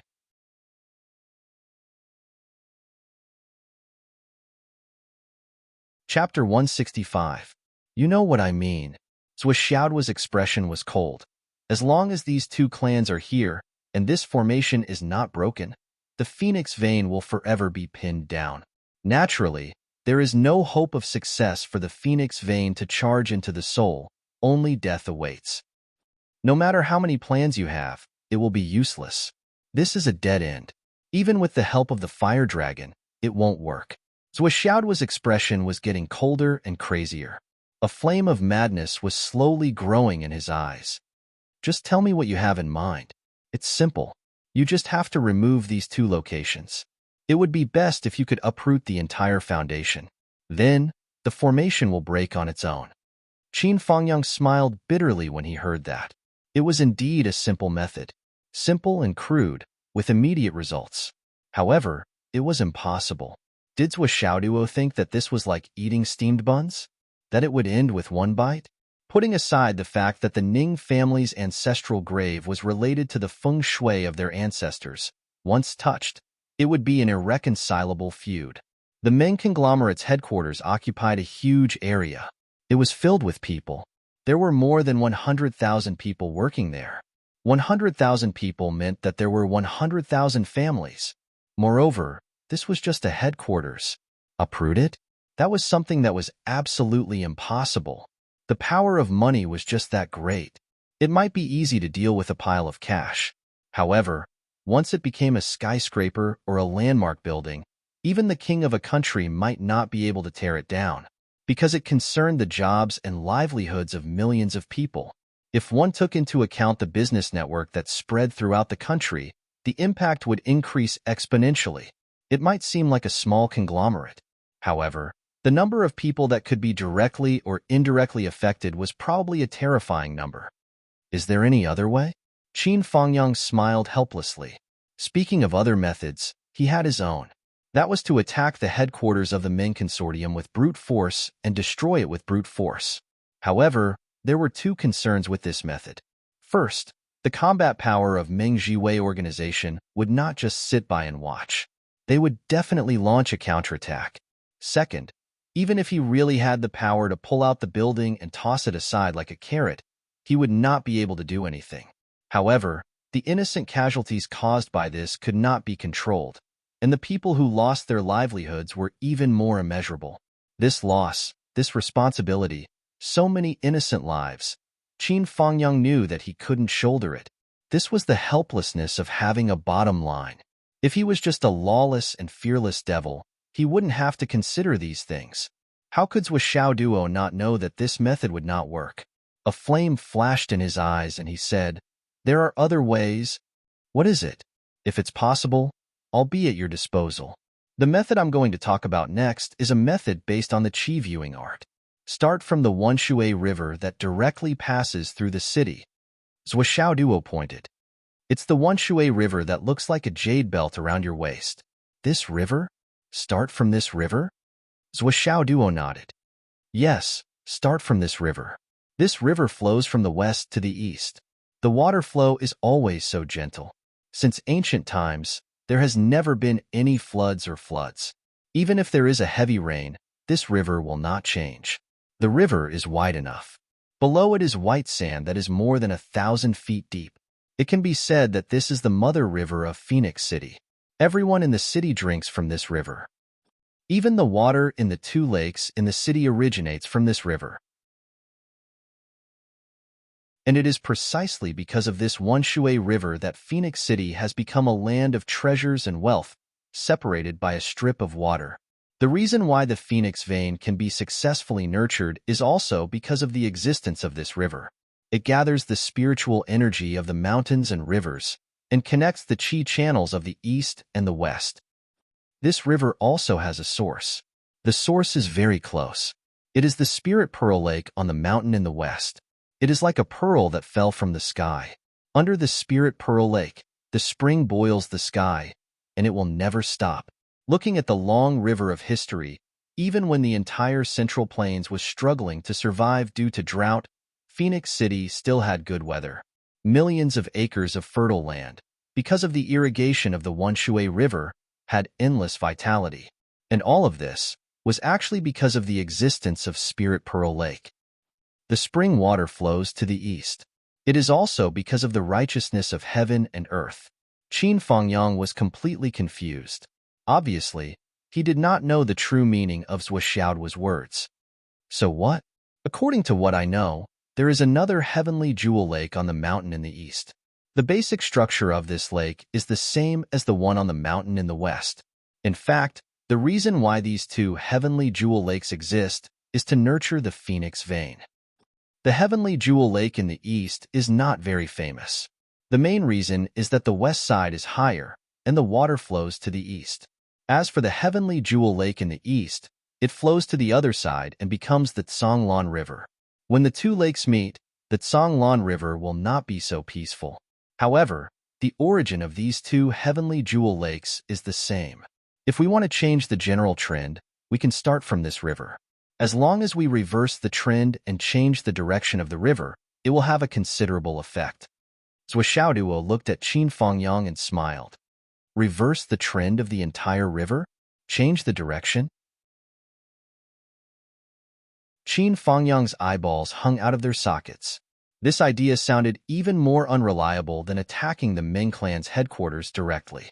At least it was a plan that could be done with manpower. But you just opened your mouth and changed the direction of the entire river. Wouldn't that be like moving the mountains and filling the seas? Although the river is going against the trend and changing its direction, it can't be changed by manpower alone. You see, the basic direction of this river is from the west to the east between the two mountains. This section of the river is basically flat. So, we don't need to deliberately go to war to deal with it. What we need to do is to block the mountain stream on the east side, and then block the other side of the heavenly jewel lake. From this side, the water will rush down from this gap. As for the Spirit Pearl Lake on the west side, we don't need to change anything. We just need to make a tunnel at the bottom of the mountain. That side of the mountain is the Cold Water River. We just need to direct the water to the Cold Water River. In this way, it won't affect the people's lives or the ecology. Qin Fangyang listened in a daze, as if he was listening to a myth. For the convenience of drinking water, the Ming clan has built a man-made lake beside their headquarters. The water is drawn from the Wanshui River and then goes back to the waterway. Changing the direction of the water flow like this will not affect them at all. It will also turn around and then go out again. But, in essence, it will go in from the original exit and then go out from the other side. The same goes for the Ning clan's ancestral grave. They want to use the Yin Qi to suppress the phoenix vein, so they can't avoid the river that nurtures the phoenix vein. So, they also have a man-made lake like this. After changing the direction, it will have the same effect as the Ming clan. On the surface, it looks like it's for drinking, but in reality, it's a channel that absorbs the phoenix vein's energy. The water flows out from here time and time again, leaving the phoenix vein's energy here. Zhou Xiaoduo's lips curled into a cold smile. This countermeasure of mine only requires a few experts, and it's done secretly. I can guarantee that the Ming clan and the Ning clan will not notice this change at all. Firstly, it's too far away. Secondly, who will notice an ordinary man-made lake? After all, they are all important figures. Hee hee. Zhou Xiaoduo's cold laughter sent a chill down Qin Fangyang's spine. He couldn't help but ask humbly, what's the use of doing this? Simply put, it's like flipping the universe and reversing the 5 elements. Metal generates water, and water generates wood. But if it's reversed, it's like water suppressing fire and fire suppressing metal. After the water flows in reverse, the phoenix vein will absorb their energy, and they will no longer be the ones absorbing the phoenix vein's energy. Zhou Xiaoduo said casually. Of course, we still need to make some extra arrangements, but that's the work of the Qi Watchers. Of course, they have been absorbing energy for so many years. Even if we change the direction of the river, we won't be able to gain the upper hand in a short period of time. But from the moment we change the direction of the river, they will have a chance of survival. Because after the water flows in reverse, it will become the phoenix vein's source of life, and it will no longer be a channel that absorbs the phoenix vein's energy. The continuous injection of energy will increase the phoenix vein's vitality bit by bit. Naturally, it will have an endless supply of vitality. Qin Fangyang felt that something was wrong. He had a feeling that Zhou Xiaoduo's plan was very big, but he didn't know anything about this, so he could only listen to him half-heartedly. Teacher Qin, you have to help me this time. This time, it's really too big of a deal. That's the phoenix vein we're talking about. This is something that will affect the safety of the continent. I can guarantee that these two families are in cahoots with the UMNO alliance, Zhou Xiaoduo said angrily.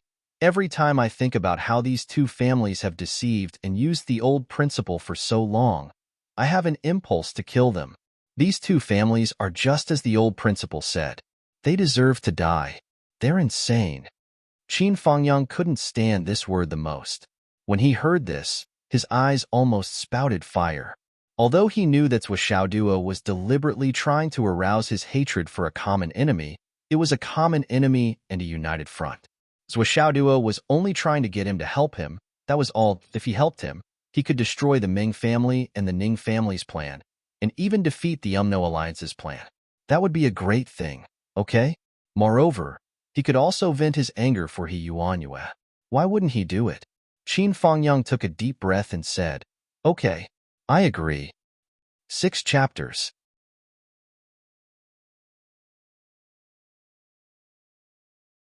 Chapter 166. Zhou Xiaoduo's face was full of emotions. He said, "Thank you, Mr. Qin. However, even though I'm 70 to 80% sure about this, I'm still a little uneasy. Should I ask Grandma He to come out tomorrow afternoon and look at the East Mountain, West Mountain, Wanshui Lake, and Phoenix City's imposing manor again?" Well, Qin Fangyang couldn't make up his mind. The art of aura observation was so mysterious. It was a method to observe the changes of the qi of heaven and earth. It consumed the user's qi the most. With He Yuanyue's weak body, it was a huge burden. It could easily reduce her lifespan. Moreover, would she be able to endure such a rush? Actually, I'm sure even if Grandma He doesn't check it, I'm just a little uneasy. Zhou Xiaoduo frowned and said, "Since you're sure, why do you need her to check it?" Qin Fangyang was furious. What's wrong with her body now? Do you really want her to die of exhaustion? Well, what are you talking about? Qin Fangyang said, "Let me ask you, how confident are you in this plan?" "At least 80 to 90%. Are you sure? You're doubting me. Since we've known each other, have I ever said that I've missed anything?" "That's true." Qin Fangyang made up his mind. "That's it then. You don't have to ask Grandma He to do it. At most, you can ask her to check it out and fix it, but in the process, don't let her worry about it. Your Grandma He has been exhausted since the incident with Sha Pailang. Don't bother her with such a small thing." Qin Fangyang looked at Zhou Xiaoduo with dissatisfaction. Zhou Xiaoduo sighed helplessly. "Okay, but Mr. Qin, you can't do it alone. If you do it alone, it'll take too long and it'll cause too much noise. Just tell me how many people you need." Qin Fangyang squinted. "We need at least 5 or 6 experts to act at the same time in order to complete the task as quickly as possible. Moreover, we don't have to worry about the opponent noticing," Zhou Xiaoduo said. "That's simple. I'll pull Li Changjiang and Luo Lai along and see if Sister Lan can help. We should have enough manpower. If you can persuade Mu Yinyan through your sister with cerebral palsy, plus your sister herself, you can finish it faster, right?" Zhou Xiaoduo nodded slowly and said, "That makes sense. I'll talk to Sister Nian." Zhou Xiaoduo had been in a gloomy mood the whole time. When the conversation came to an end, it took another 3 seconds before he seemed to react. He urged with a pale face, "Teacher Qin, about my sister with cerebral palsy. Can we not talk about it?" Qin Fangyang was in a great mood and said, "There's no time to lose. Let's act immediately once we've decided." "All right. Are we going back now? Teacher Qin, please take me through Chunyu building on the way back. I want to see if Teacher Mu is still there." "All right." Qin Fangyang and Zhou Xiaoduo flew all the way to the top of Chunyu's building. They saw Mu Yinyan in front of the window. She seemed to have sensed something and looked up. Zhou Xiaoduo made a 9 gesture, and Mu Yinyan nodded slightly. Qin Fangyang took Zhou Xiaoduo and flew into the sky in an instant. The whole process only took a few seconds. Qin Fangyang landed and put Zhou Xiaoduo down at the gate of the community. Then he left alone again. Be careful. We have work to do at night, Zhou Xiaoduo called out. Qin Fangyang didn't look back. He just waved his hand with his back to him and left. Let's go home for dinner. Zhou Xiaoduo rubbed his stomach as he walked home. It was dinner time, and along the way, he constantly smelled the aroma of food coming from all directions. Suddenly, he felt his stomach rumbling, and a feeling similar to dizziness appeared in his mind. Am I hypoglycemic? I'm hungry. Zhou Xiaoduo rushed home like a galloping horse. Mom, is the dinner ready? Is my dad back? Do we still have to unload the car these days? Why didn't he come to find me? Nian Cat hasn't come back yet. No one answered his first two questions. Zhou Xiaoduo immediately knew that Zhou Xiaonian wasn't at home, so he blurted out the word Nian Cat. Wu Yuding walked out of the kitchen with a faint smile. Son of a bitch, you're so bold now? You're a little arrogant, but you're much smarter now. You know how to read people's expressions. You guessed that your sister Nian isn't at home just from a few words. You've improved a lot.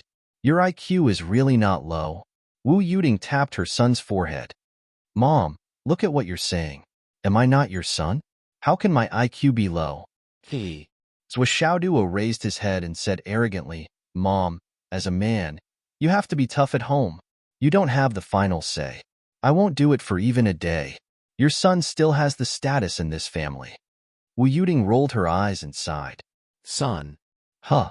Actually, if you really find a wife in the future and can maintain the second-in-command position, I'll be satisfied and comforted. Ha ha ha ha. Zhou Xiaoduo laughed wildly. Mom, you're too pessimistic.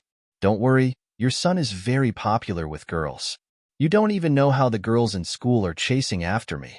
If Nian Cat wants to enter our family, she'll have to chase after me. Otherwise, with my... Before he could finish speaking, he was suddenly stunned. His mouth fell open and he stopped talking. He clearly saw Zhou Xiaonian slowly walk out of the kitchen with a faint smile on her face. Her eyes were full of anger, but she still had a faint smile on her face. Zhou Xiaoduo was all too familiar with this expression. It was a sign that Nian Cat's anger had reached its peak. In other words, every time this expression appeared, he was immediately doomed. He turned to look at Wu Yuding in disbelief. Mom, you tricked me? Zhou Xiaoduo was furious. My dear mother. She dug such a big hole for me. Wu Yuding pursed her lips. Son, I didn't trick you. Your sister Nian has been helping me in the kitchen, and she didn't hide from you. The moment you came back, you swaggered around. I wanted to stop you, but I couldn't. Let me teach you a lesson. Other than being good at reading people's expressions, you also have to be careful with your words and actions. You must know that the more you talk, the more mistakes you make. Zhou Xiaoduo looked like he was about to cry. How did you stop me? I'm your son. How could you? Wu Yuding turned and left. Son, you're on your own. TSK. Humans can't keep their mouths shut. They have to bear the consequences. Zhou Xiaonian walked over with a spoon. She narrowed her beautiful eyes and smiled. Son, what did you say just now? Many girls are chasing after you? Is her figure good? Is she pretty? Tell me, I'll give you some advice. Zhou Xiaoduo strode forward and grabbed Wu Yuding's hand. He pleaded, Mom, although I'm still young and don't know anything, I don't know what it means to be careful with my words and actions. But Sue, don't you think that Sister Nian is too beautiful? There aren't many girls as beautiful as her in the entire mainland. Wu Yuding widened her eyes. Mom, I really can't bear to part with Sister Nian. Help me think of a way. If Sister Nian can be with us forever, never leave our family, never marry someone else, how great would that be? Sister Nian is pure and kind, beautiful and gentle. She has such a good personality, such a good temperament, such a good figure, and such a suitable height. Not to mention, she's filial and hardworking. A good girl like her is really hard to find. Wu Yuding was speechless. Zhou Xiaoduo turned his head and looked at Zhou Xiaonian. He said from the bottom of his heart, Sister Nian, I really think now, how can you be so beautiful? Even a goddess can't compare to you. Zhou Xiaoyan's eyes were already smiling, but she tried hard to keep a straight face. Son, when you came in just now, woof, woof, woof, Zhou Xiaoduo said with a salivating face. Woof, woof, woof. Sister Nian Nian, do you have any instructions? Woof, woof, woof. Ah ha ha ha ha. Wu Yuting finally couldn't control herself and burst into laughter. Zhou Xiaoyan stared for a long time before finally laughing out loud. She held her stomach and said, Mom, why is your son so? Wu Yuting laughed until tears came out of her eyes. So shameless, right? Actually, I'm also very curious. Who did he inherit his shamelessness from? Ha ha ha. Zhou Xiaoduo had already moved behind Zhou Xiaoyan attentively. Sister Nian Nian, you've worked hard cooking. Let me help you massage your shoulders to relieve your tiredness. Sister Nian Nian's cooking is so delicious. It's my favorite. Nian Air. Mom taught Xiaoduo to be obedient today, and I'll also teach you to be obedient. If one day, the dog starts to care about his own face in front of you, then it'll be terrible. Wu Yuting said meaningfully, in front of the people you care about the most, what's the point of caring about your face? Zhou Xiaoyan was deep in thought. She turned her bright eyes to Zhou Xiaoduo. Zhou Xiaoduo attentively massaged her shoulders. When he saw her turn her head, he hurriedly asked with a flattering expression, Sister Nian Nian, do you want to ride a horse? Hee hee. Woof woof. Ha ha. Zhou Xiaoyan burst out laughing and jokingly scolded, Shameless. I'm a little shameless, little shameless. I'm laughing every day. Sister Nian Nian is so beautiful, so beautiful. I like you. I like you. I like you. Zhou Xiaoduo shamelessly began to sing. As he sang, he winked at her. Zhou Xiaoyan gradually laughed until she couldn't straighten her back. Her previous anger had long disappeared. What a clown. Wu Yuting looked helpless. This banter continued until Zhou Zhonglu returned. Then, they finally bade each other farewell. Just you wait. Zhou Xiaoyan waved her small fist and made a fierce pose like a tiger fighting a hero. I'll teach you a lesson next time. Woo woo. Zhou Xiaoduo immediately put on a pitiful expression as if he was waiting to be beaten. Sigh. Zhou Chonglu sighed. The genes are so strong. Back then, I was finally sure that he was really my son. I'm going to eat lunch first. Look at the title of this chapter. Even if I don't eat, heat up the food for me. Wait. Once I give the order, serve it. If she dares to neglect, beat her up.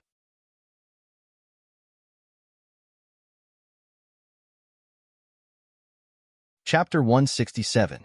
Wu Yuting craned her neck and frowned. What are you talking about? Zhou Chonglu frowned and put on a thoughtful expression. He said, I'm saying that Nianer has grown up. Should we go on a trip in the second half of the year?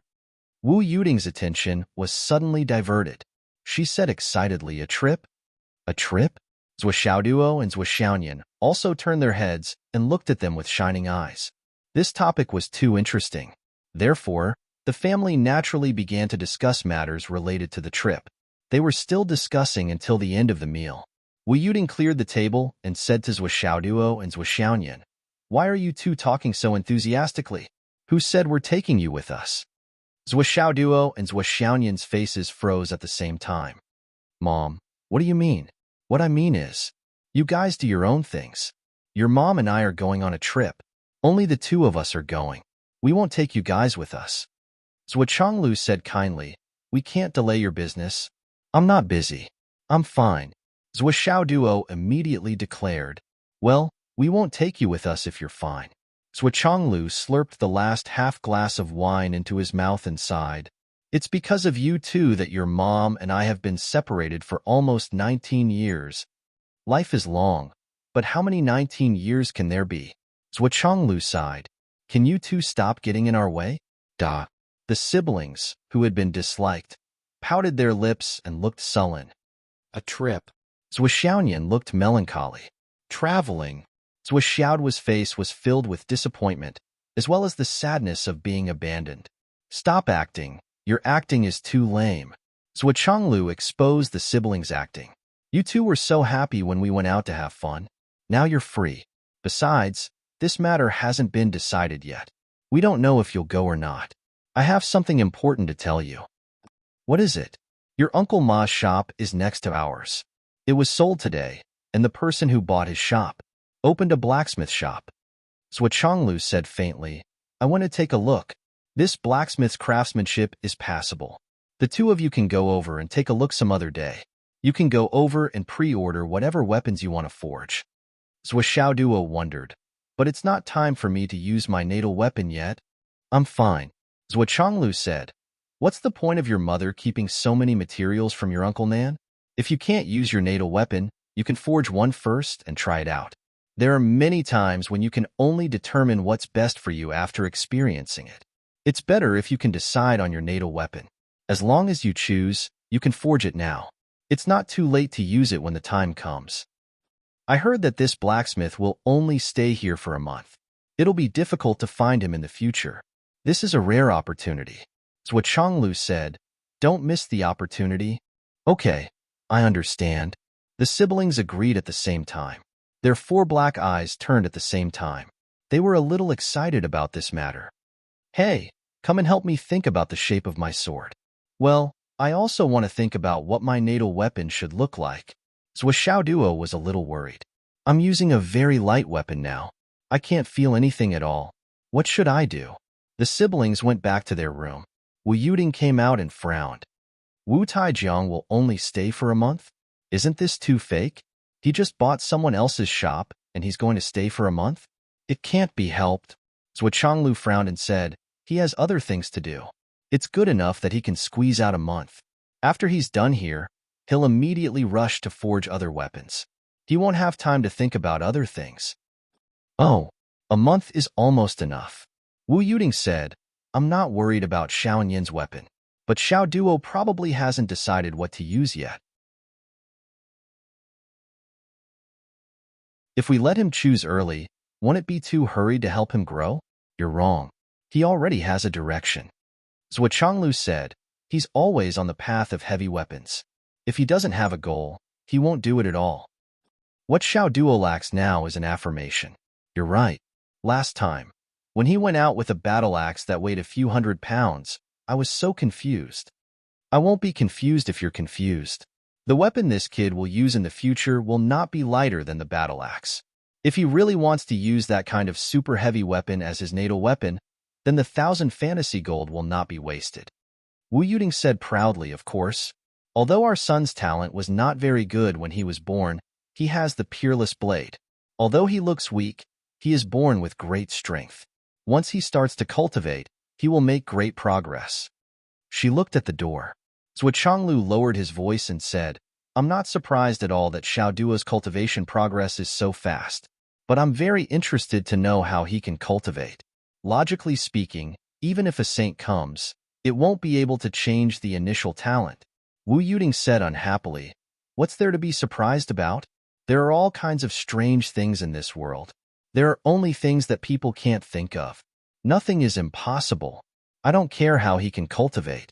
At least until now, he hasn't lost his life force, he hasn't lost his life force, he hasn't lost his life force, and he hasn't lost his divine source.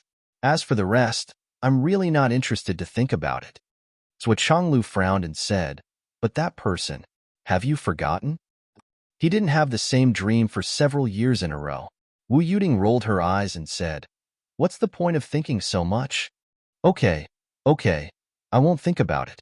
If only we had trusted Xiaoduo a year earlier and helped him with all our strength when he told us about the dream. Sigh. The couple still felt a little depressed when they thought of this. The strange dream that Zhou Chonglu and his wife mentioned by Zhou Xiaoduo was a strange dream that he had for 6 years in a row.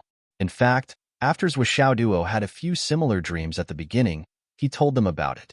But after checking and verifying it many times, they even tried to arrange the environment according to what Zhou Xiaoduo had told them. However, after spending more than 20,000 yuan, it still didn't work. In the 3rd year, Zhou Xiaoduo expressed that he wanted to try it again. After begging for a few days, they spent another 20,000 yuan. But unfortunately, it still didn't work. In the 5th year, they even tried it twice.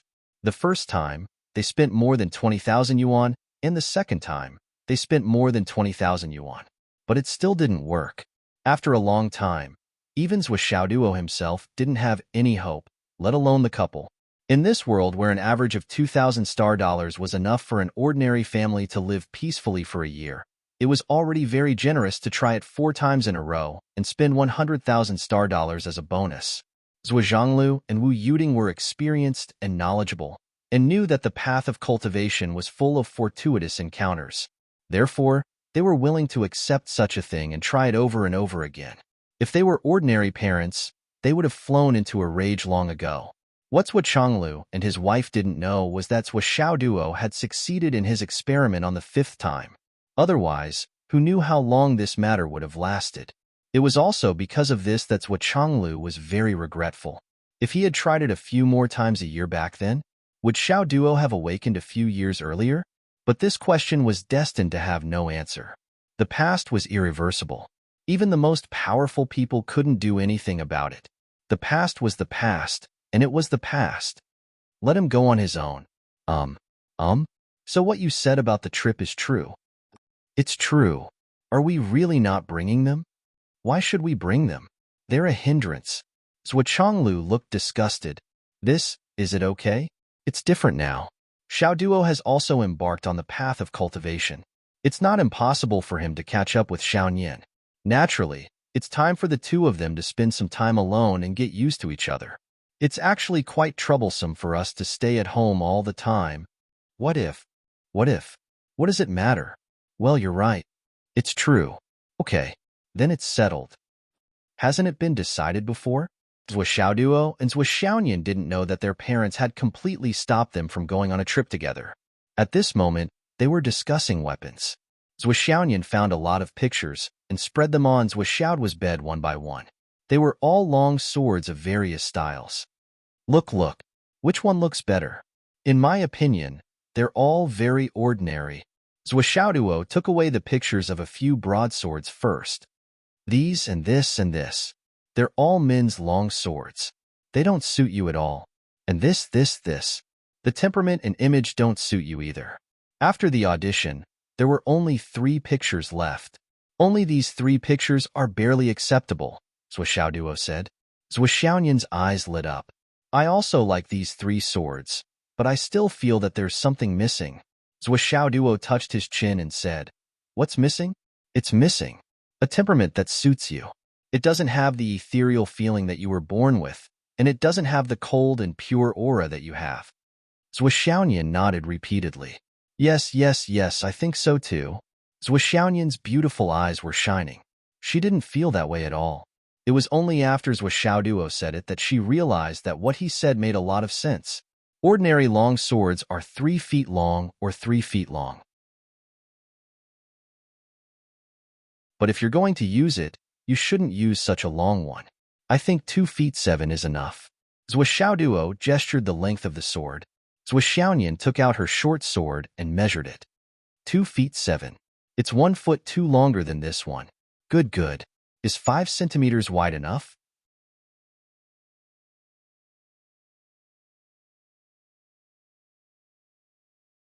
Chapter 168. Make it a little narrower, 4.5. Make it white. Not this kind of steel color, the kind that is white and transparent. What do you think? That's great. Can it change color? I've done my research. 1000 fantasy gold is good stuff. It can be made into any color and characteristics you want. Okay. The tip of the sword can't just be the tip of the head. Start from 2 feet 4 inches. Use a streamlined shape and go straight to the tip. Start from the mouth of the sword and make it a hole. What do you think? Okay. While Zhou Xiaoduo was talking, Zhou Xiaonian was thinking and imagining. At the right time, a milky white star spiritual energy gushed out from Zhou Xiaonian's hand and formed the shape that Zhou Xiaoduo had mentioned. The sword guard. Before Zhou Xiaoduo could finish, Zhou Xiaonian said excitedly, I've already thought about the sword guard. How about using 2 white puppies as the guard? Puppies? Zhou Xiaoduo was dumbfounded. Sis, I made the sword in the image of a fairy, not a little girl's toy. Zhou Xiaonian's face fell. What should I do? I still want it to be cute. Cute? It doesn't fit your character. I think the hilt, head, and guard should be shaped like a phoenix. Add the sword tassel, and it'll be a perfect ice phoenix. What do you think? Zhou Xiaoduo was stunned by his own design. In Zhou Xiaonian's hand, the shape of the longsword that Zhou Xiaoduo had envisioned was magnificent, and one could tell at a glance that it was a peerless product, a peerless divine sword. It was full of ethereal nobility and also contained a sense of awe-inspiring and unattainable. Zhou Xiaonian pursed her lips and said, "But I still want to put a puppy on it." Zhou Xiaoduo was speechless. "No, it'll ruin the image." "Absolutely not. Whether it's the image of the sword or my image, it'll be ruined." "Absolutely not." "How about it?" "No means no." Zhou Xiaoduo's attitude was unprecedentedly firm. "You actually want to make a puppy on your own sword?" "Humph. What were their intentions?" Then consider what you've said." Zhou Xiaonian no longer hesitated. Instead, he asked Zhou Xiaoduo to take dozens of photos of the long sword he had built with his spiritual energy and carefully preserve them. "Sister Nian, the weapon I want to use is a hammer," Zhou Xiaoduo said seriously. "Hammer?" Zhou Xiaonian was shocked. "Are you kidding? Of course, there are some high-level cultivators who use heavy weapons as their natal weapons, but using hammers is too rare." "Of course not." Zhou Xiaoduo's eyes flashed. "I plan to use a hammer. 2 big hammers. The heavier the better." He had a natural yearning for heavy weapons. After listening to Qin Fangyang's words, he was even more determined to use a hammer. "Why do you have to use a hammer?" Zhou Xiaonian was puzzled. "One of the reasons. Mr. Qin said I'm soft-hearted." Zhou Xiaoduo said, "With heavy weapons like this, there's no need to be soft-hearted. Either you don't hit it, or you hit it. With one hit, you'll become a pile of meat paste. If you don't use your strength, you won't be able to control it. Isn't that great? It'll save you a lot of trouble." Zhou Xiaoduo bared his fangs and brandished his claws. He put his hands on the hammer and roared, "Get out of my way! Gigi, can't even control my Gigi." "Isn't that awesome?" Zhou Xiaonian had already collapsed on the bed laughing. "You're not bad. Well, look, I want the hammer to be designed like this. The handle should be a little longer. I want a groove here and there." "Groove? What do you want to do?" "You'll know when you hear it." Zhou Xiaoduo designed excitedly. "There'll be a thin sword hidden in both grooves. Once, you'll immediately pull out the sword, understand? Make a hollow design in the middle of the hammer handle and connect it with a strong chain. If it doesn't work, it'll leave the hand and become a meteor hammer. It'll also be a long-range weapon." What do you think? It was obvious that Zhou Xiaoduo had thought about his weapon thousands of times. He didn't even need to think before he said it. Everything flowed out smoothly like water. Make half of the hammer solid and the other half hollow. In the hollow half, hide many small compartments of hidden weapons. Set up a mechanism on the surface. The body of the hammer is shiny and dazzling. When it's waved, it'll shine with thousands of rays of light and thousands of auspicious colors. No one can see the hidden weapon shooting holes on it. I estimate that a hammer should be able to install 99 small compartments, which means that it needs 99 holes. In addition, it should be matched with a single shot and a continuous shot design. I can't just press it and shoot them all out. That'll be a big mistake. The spring mechanism must be set up delicately. It'll be best if I can figure it out myself. Otherwise, it'll be troublesome to fill in the hidden weapons. The size of the hidden weapons can't be too big. I think the oxhair needle is a good choice. Of course, it has to be suitable for long-range attacks. A slightly bigger awl needle can also be considered. But the butt of the awl needle can't be too big, or it'll take up too much space. Zhou Xiaonian was stunned by his description. She was tongue-tied and couldn't say anything for a long time. "How cunning can you be? You're holding a hammer that weighs thousands of kilograms, and you're using such a wretched method. One after another. This is too much, isn't it?" Just by hearing this, Zhou Xiaonian could already imagine how terrifying it would be to fight against Zhou Xiaoduo in the future. It was like a normal person facing over 100 machine guns, and they were all machine guns that were completely defenseless. But the most intuitive impression is that it's just 2 big hammers. "Damn, your design is good. but the craftsmanship is too complicated. It's hard to do, right?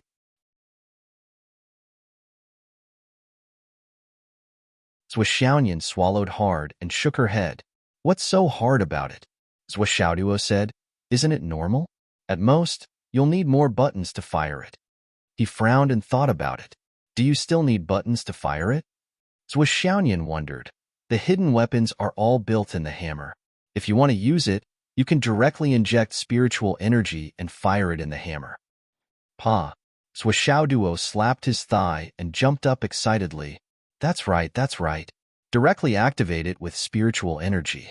I'm really a wise man who makes mistakes in his 1,000 considerations, but you're a fool who makes 1,000 considerations. No, you're a wise man who makes 1,000 considerations. He was really thinking about how many buttons he would need to install with so many mechanisms. Moreover, there were different corresponding buttons, and he had to follow the map without making any mistakes. It was really difficult. He had been worrying about it, but now he was enlightened by Zhuxiaoyan's words. He didn't need to go through so much trouble. But it's still difficult to make these two hammers, Zhuxiaoyan sighed. Since it's a big hammer, the first consideration should be its sturdiness.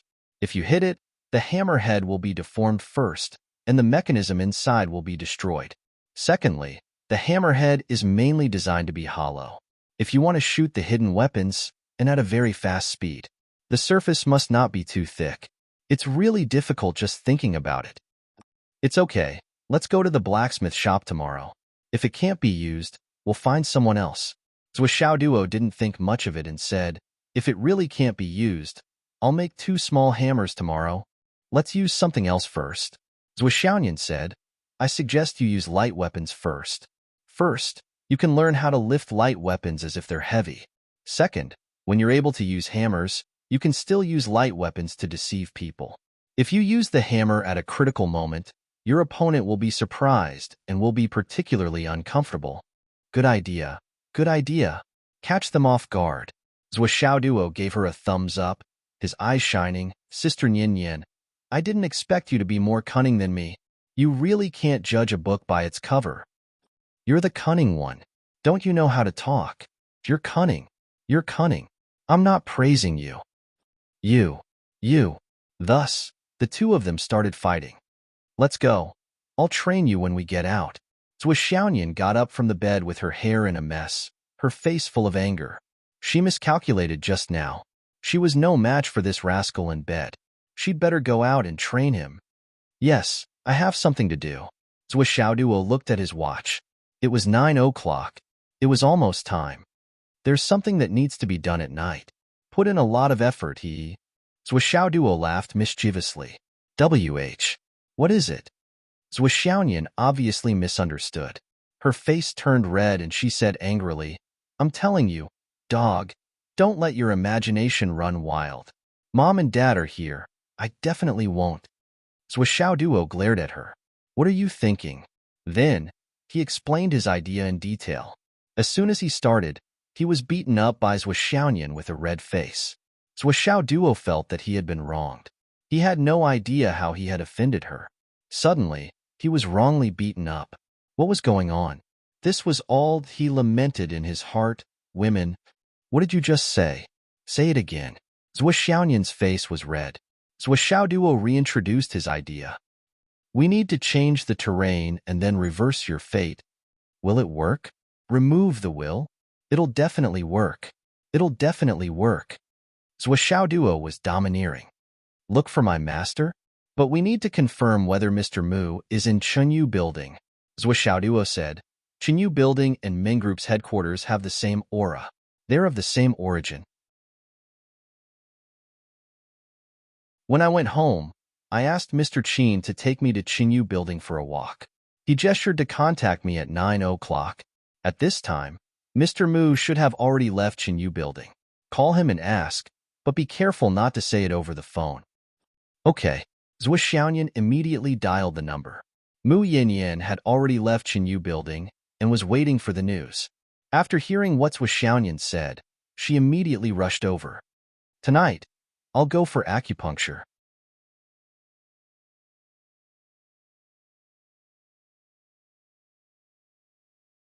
Chapter 169. Change the terrain? Is it really that easy? It's really very easy. From what I can see, the terrain of the waterway is even on both sides. We just need to set it up at the source and endpoints on both sides. That's enough, Zhuo said. In terms of results, there won't be any big changes.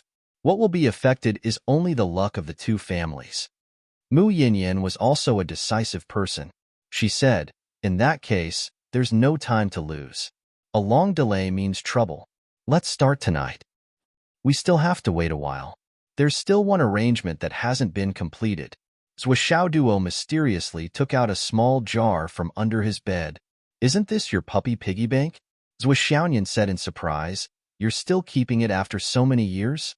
Zhuo rolled his eyes and said, I still have money in here. He shook it and made a clattering sound. There were obviously a lot of coins in it. Zhuo was speechless. This miser, the piggy bank that he used when he was 5 or 6 years old, still hadn't been used. Sister Nian, drip 3 drops of blood from your middle finger into it, Zhuo said. Zhuo did as he said. Yes, now it's really ready. Zhuo shook it hard. The coins inside were stained with blood. Of course, there were too few drops of blood, so it couldn't be stained too much. Zhuo shook it hard for 3 to 4 minutes before stopping. He said with some regret, originally, Sister Nian is the bearer of the Phoenix bloodline. If you use the bearer of the dragon bloodline to set up this array, it would be the best. But where can we find the bearer of the dragon bloodline now? But it's the same if you use mine. Although the effect is slightly inferior, it will wholeheartedly protect Sister Nian's safety. Its thoughts are more pure and focused.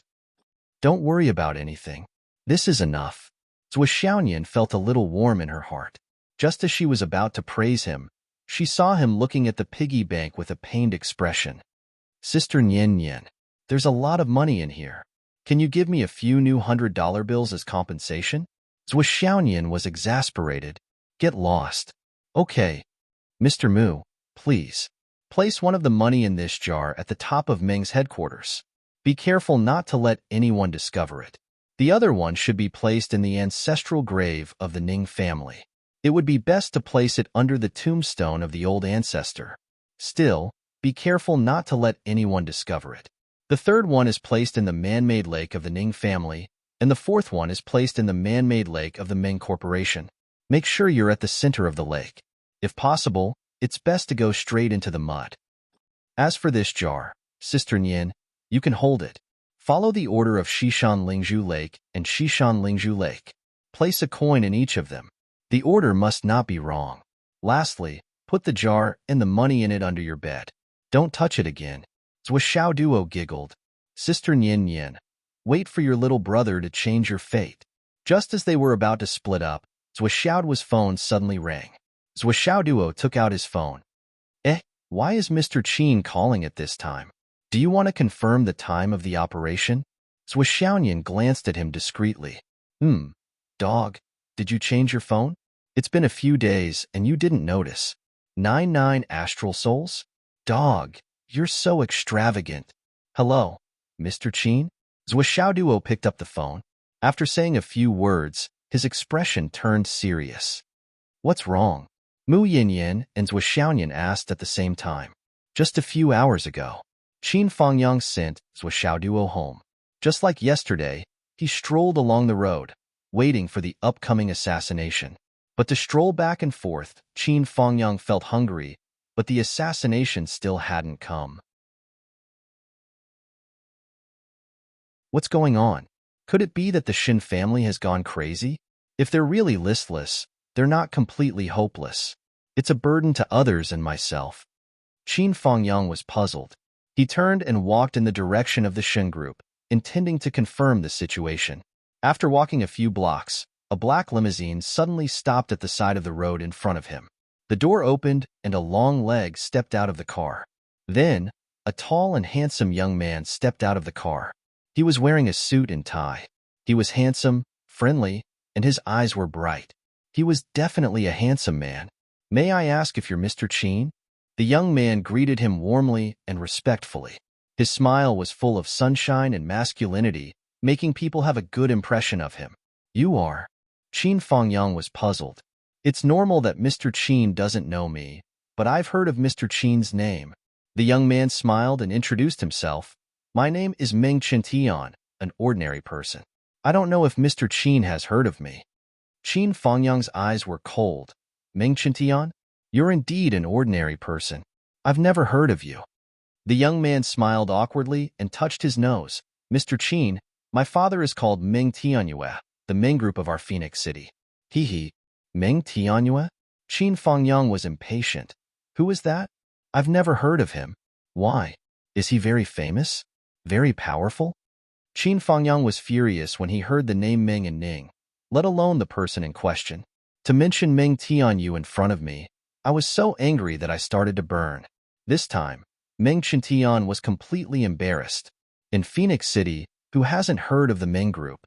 Who hasn't heard of Ming Tianyue?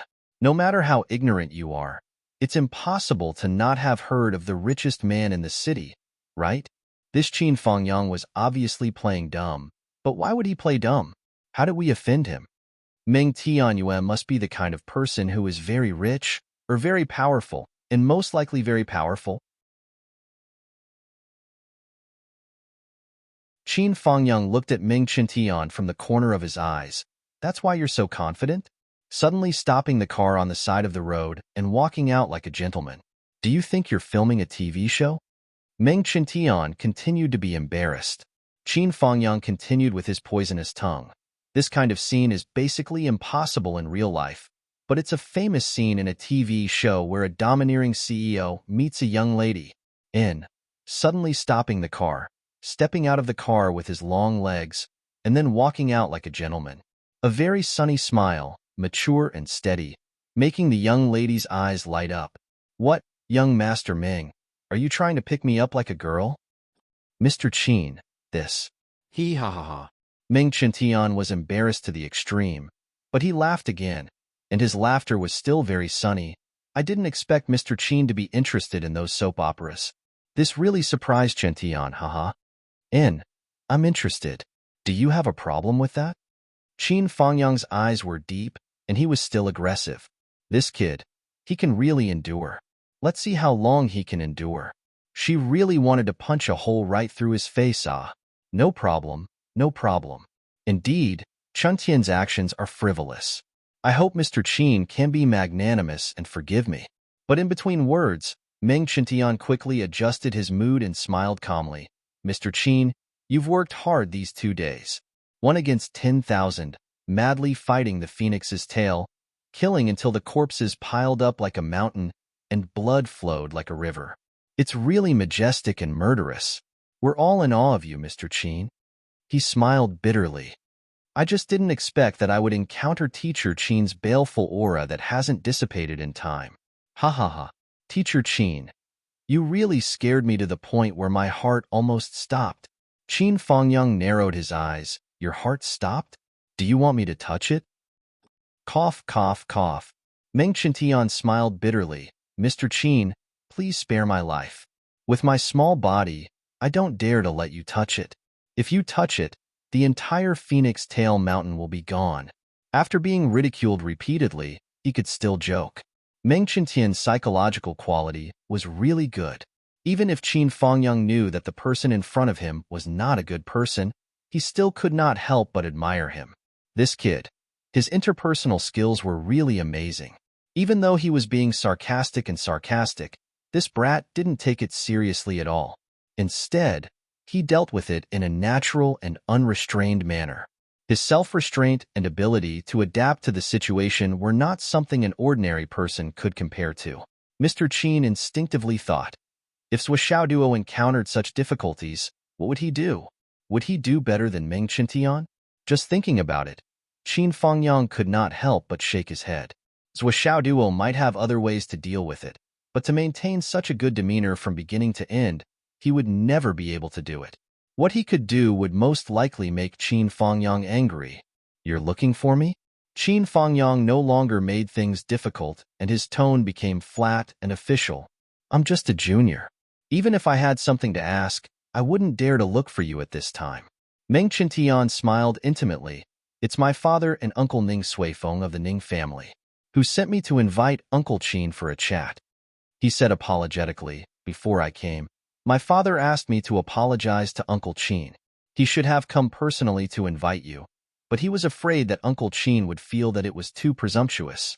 So, he let me come first to sound out Uncle Qin's mind. Qin Fangyang had only asked a question, but Meng Qintian had taken advantage of it and called him uncle. Their relationship had become even closer. Qin Fangyang frowned. What if I don't plan to go? My father said that as long as Uncle Qin is not too angry, he will come personally to invite you. Meng Qintian said with a face full of reverence. Qin Fangyang was silent for a moment. Let's go. Meng Tianyue and Ning Suifeng were looking for him? What did they want to do? What could they do? Or rather, what would they dare to do? Qin Fangyang was also very curious about the above question.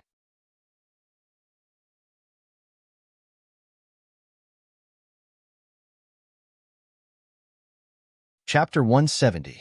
They got into the car. Meng Qintian did not say much. He only tried to talk about a few topics. Seeing that Qin Fangyang was not interested, he stopped immediately and did not beat around the bush. Speaking of which, Second High has produced a lot of talented students in recent years. Meng Qintian said. It said that. Qin Fangyang closed his eyes and said, Did your father send you here to chat with me? Meng Qintian quickly shut up and said, Uncle Qin, you should rest first. I'll call you when we arrive. With my cultivation, do I need you to call me when I'm not here? Are you saying that you look down on me?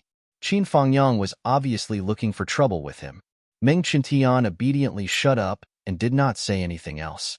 His social skills had never failed him, but in front of Qin Fangyang, he was like a tiger trying to eat the sky.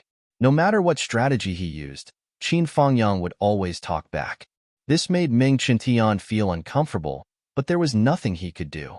He could only sit in the car with his head lowered and his brows furrowed. Our Meng Corporation has always had a good relationship with Second High, and we have a deep relationship with the old principal. Why is Qin Fangyang acting like this? What is the problem? What is the problem? Meng Qintian did not think that Qin Fangyang's personality was like this. In fact, after Qin Fangyang had shown his shocking strength, Meng Corporation had investigated Qin Fangyang's background. At the very least, they had investigated Qin Fangyang's decades of teaching experience in Second High. Meng Qintian felt that he knew teacher Qin very well. There must be a reason why Qin Fangyang would say such cold words, be unreasonable, and even be hostile to him. Therefore, there was a 99% chance that there was something he could not do that left a bad impression on this almighty. Meng Qintian would naturally look for the reason from Meng Corporation. However, after a week of thinking, he could not find anything wrong. He could not help but feel more and more puzzled. The car soon arrived at Meng Corporation's headquarters. At night, the Meng Corporation was still brightly lit with neon lights. Meng Qintian jumped out of the car and ran to open the door for Qin Fangyang. He even covered his head with his hands and smiled. Uncle Qin, we're here. Lead the way. Under Meng Qintian's lead, Qin Fangyang entered the Meng Corporation's headquarters and took the elevator to the 108th floor. Although it was very high, it only took them a few seconds to reach the top. On the left side of the elevator that led to the CEO's office from the 108th floor, there were already two people standing there with smiles on their faces. One of them was dressed in a traditional Chinese robe. His face was round, and he looked like a rich man. The other person was also dressed in a long robe, but it was green. His body was thin, and his face was emaciated. His long hair was draped over his back. He was dressed like an ancient person, and his hair was fixed with a jade hairpin. The two of them looked to be in their 30s or 40s, which was about the same age as Qin Fangyang. Teacher Qin, we are honored by your presence. Please forgive us for not coming out to meet you. The two of them smiled and cupped their hands together. Sure. I am Meng Tianyue. This is Ning family's patriarch, Ning Suifeng, Big Brother Ning. The slightly fatter one was naturally the CEO of Meng Group, the richest man in Phoenix City, Meng Tianyue. The other one was thinner and had a faint, fierce aura. He was the patriarch of Phoenix City's #1 martial arts family, Ning Suifeng. He was also Ning Qingqing's biological father. I have long heard of your name. One should be treated according to one's status. At the very least, Qin Fangyang could only say, I have long heard of your name. This had nothing to do with anything else. It was purely the status that the other party had worked hard for his entire life. The process of this hard work was extremely difficult, so it was worthy of the greeting. Teacher Qin, this way please. We have taken the liberty to invite you this time. I hope that Teacher Qin will not take offense. Meng Tianyue bowed. All right. Qin Fangyang strode forward. As far as the eye could see, it was a huge office. As far as the eye could see, it was a dazzling sight, brightly lit, and the furnishings inside were at least a size larger than usual. Even so, the decorations in the entire room were still very harmonious. There were a few pots of green plants, lush and exuding a strong vitality. A wisp of sandalwood rose in spirals and slowly floated out from the crane's beak. Qin Fangyang sat down on the sofa in the guest seat and said faintly, Chairman Meng and Master Ning are both busy people. I wonder what advice you have for suddenly summoning me. Qin Fangyang? Qin Fangyang squinted his eyes. I am a straightforward person. Why don't we get straight to the point? I feel that I should not have any interaction with the two of you. Meng Tianyue laughed loudly. Teacher Qin, you have concealed your identity in Phoenix City for 28 years. Now that you have shocked the world and revealed your true appearance, you have killed so many people that they are scared out of their wits. We cannot meet such an expert, so how can we not come to pay our respects? Ha ha ha. Ning Suifeng laughed and said, Teacher Qin, you really do not reveal your true appearance. If not for the battle last night, we would be blind. How could we not know that such a small place like Phoenix City actually hid such a fierce dragon like Teacher Qin for such a long time? Really, sorry for the disrespect. Sorry for the disrespect. Sorry for the disrespect. The two of them smiled as they spoke, full of flattery. At this moment, a few beautiful girls in white quietly came in with teacups.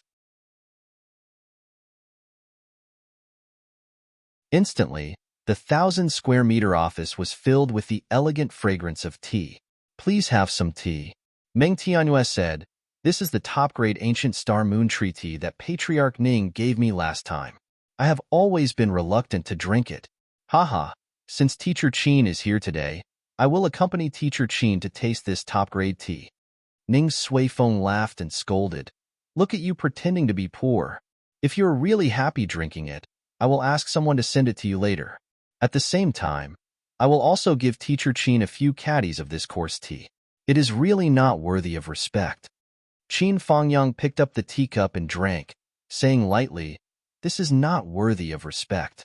Looking at the entire Yinwu Empire, the total annual production of this coarse tea is not even 50 caddies. It seems that it has been raised to 1,000,000 star yuan per caddy. I am just an ordinary teacher. How can I afford to drink such expensive tea? Ning Suifeng laughed loudly. Just based on the name Qin Fangyang, you are already worthy of any top-grade treatment in this world. Brother Qin, your words are too modest. The two wily old foxes accompanied Qin Fangyang, talking about all sorts of things. Soon, the atmosphere was in full swing. Although Qin Fangyang did not say much, the continuous flattery between the two of them did not make one feel disgusted. After chatting for a while, Qin Fangyang finally became impatient. Chief Ming, can we talk about serious matters now? The two of you may be free today, but I, Qin Fangyang, do not have so much free time. Meng Tianyue laughed loudly. I did not expect Teacher Qin to be so impatient. After saying that, she clapped her hands and shouted, Bring it up. As soon as he finished speaking, a total of 98 white-clothed girls walked out in 2 rows. Each of them held a sandalwood box in their hands. They didn't stop until they were in front of Qin Fangyang. Another 10 black-clothed girls walked in with 5 black tables and quietly put them down. Then, the group of girls in white placed the 98 sandalwood boxes neatly on the tables. What is this? Qin Fangyang smelled the faint smell of blood. He already had a guess in his heart, but he still asked. A few days ago, these people offended Brother Qin. After knowing that Brother Qin's strength was tyrannical and difficult to defeat, they went crazy and set fire to Feng Wei Mountain, destroying the ecology. Meng Tianyue smiled. Now, They are all here. He clapped his hands and said, "Open the boxes." The 98 girls in white opened the sandalwood boxes in front of them in unison. Inside the boxes, there were 98 human heads, neatly arranged in front of Qin Fangyang. And who else could it be if not Shin Yushu in the first place? How did so many people die? Qin Fangyang's pupils shrank. The majority of the 98 corpses here are from the Chen family.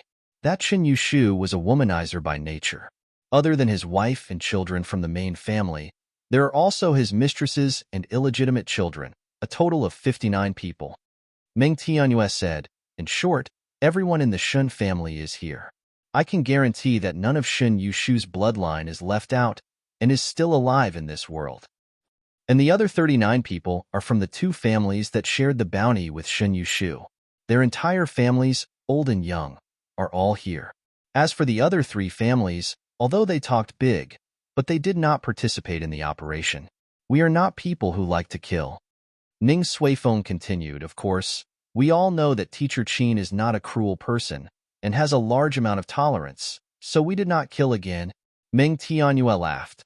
"But if Teacher Qin upholds the principle of killing and not stopping until death, it is only a matter of a sentence to get rid of the other 3 families." The other 3 families are still under surveillance, and it is all up to Brother Qin to decide. Qin Fangyang was silent for a while.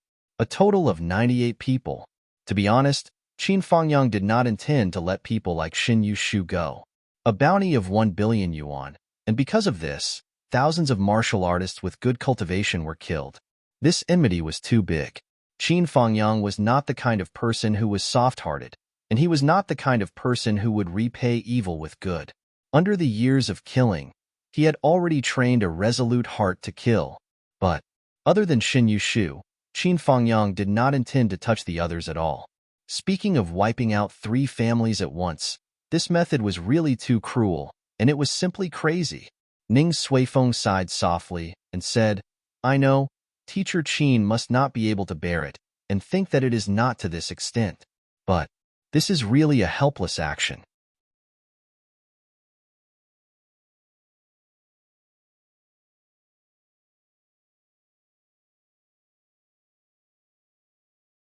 Chapter 171. Shun Yushu has been in business for many years. Not only has he accumulated a lot of wealth, but his relationships are also extremely complicated. With Teacher Qin's cultivation, he's naturally not afraid of their revenge. However, clowns aren't worth laughing at. What I'm afraid of is that they won't take revenge on Teacher Qin. In the past, many people like this would turn to take revenge on society in despair.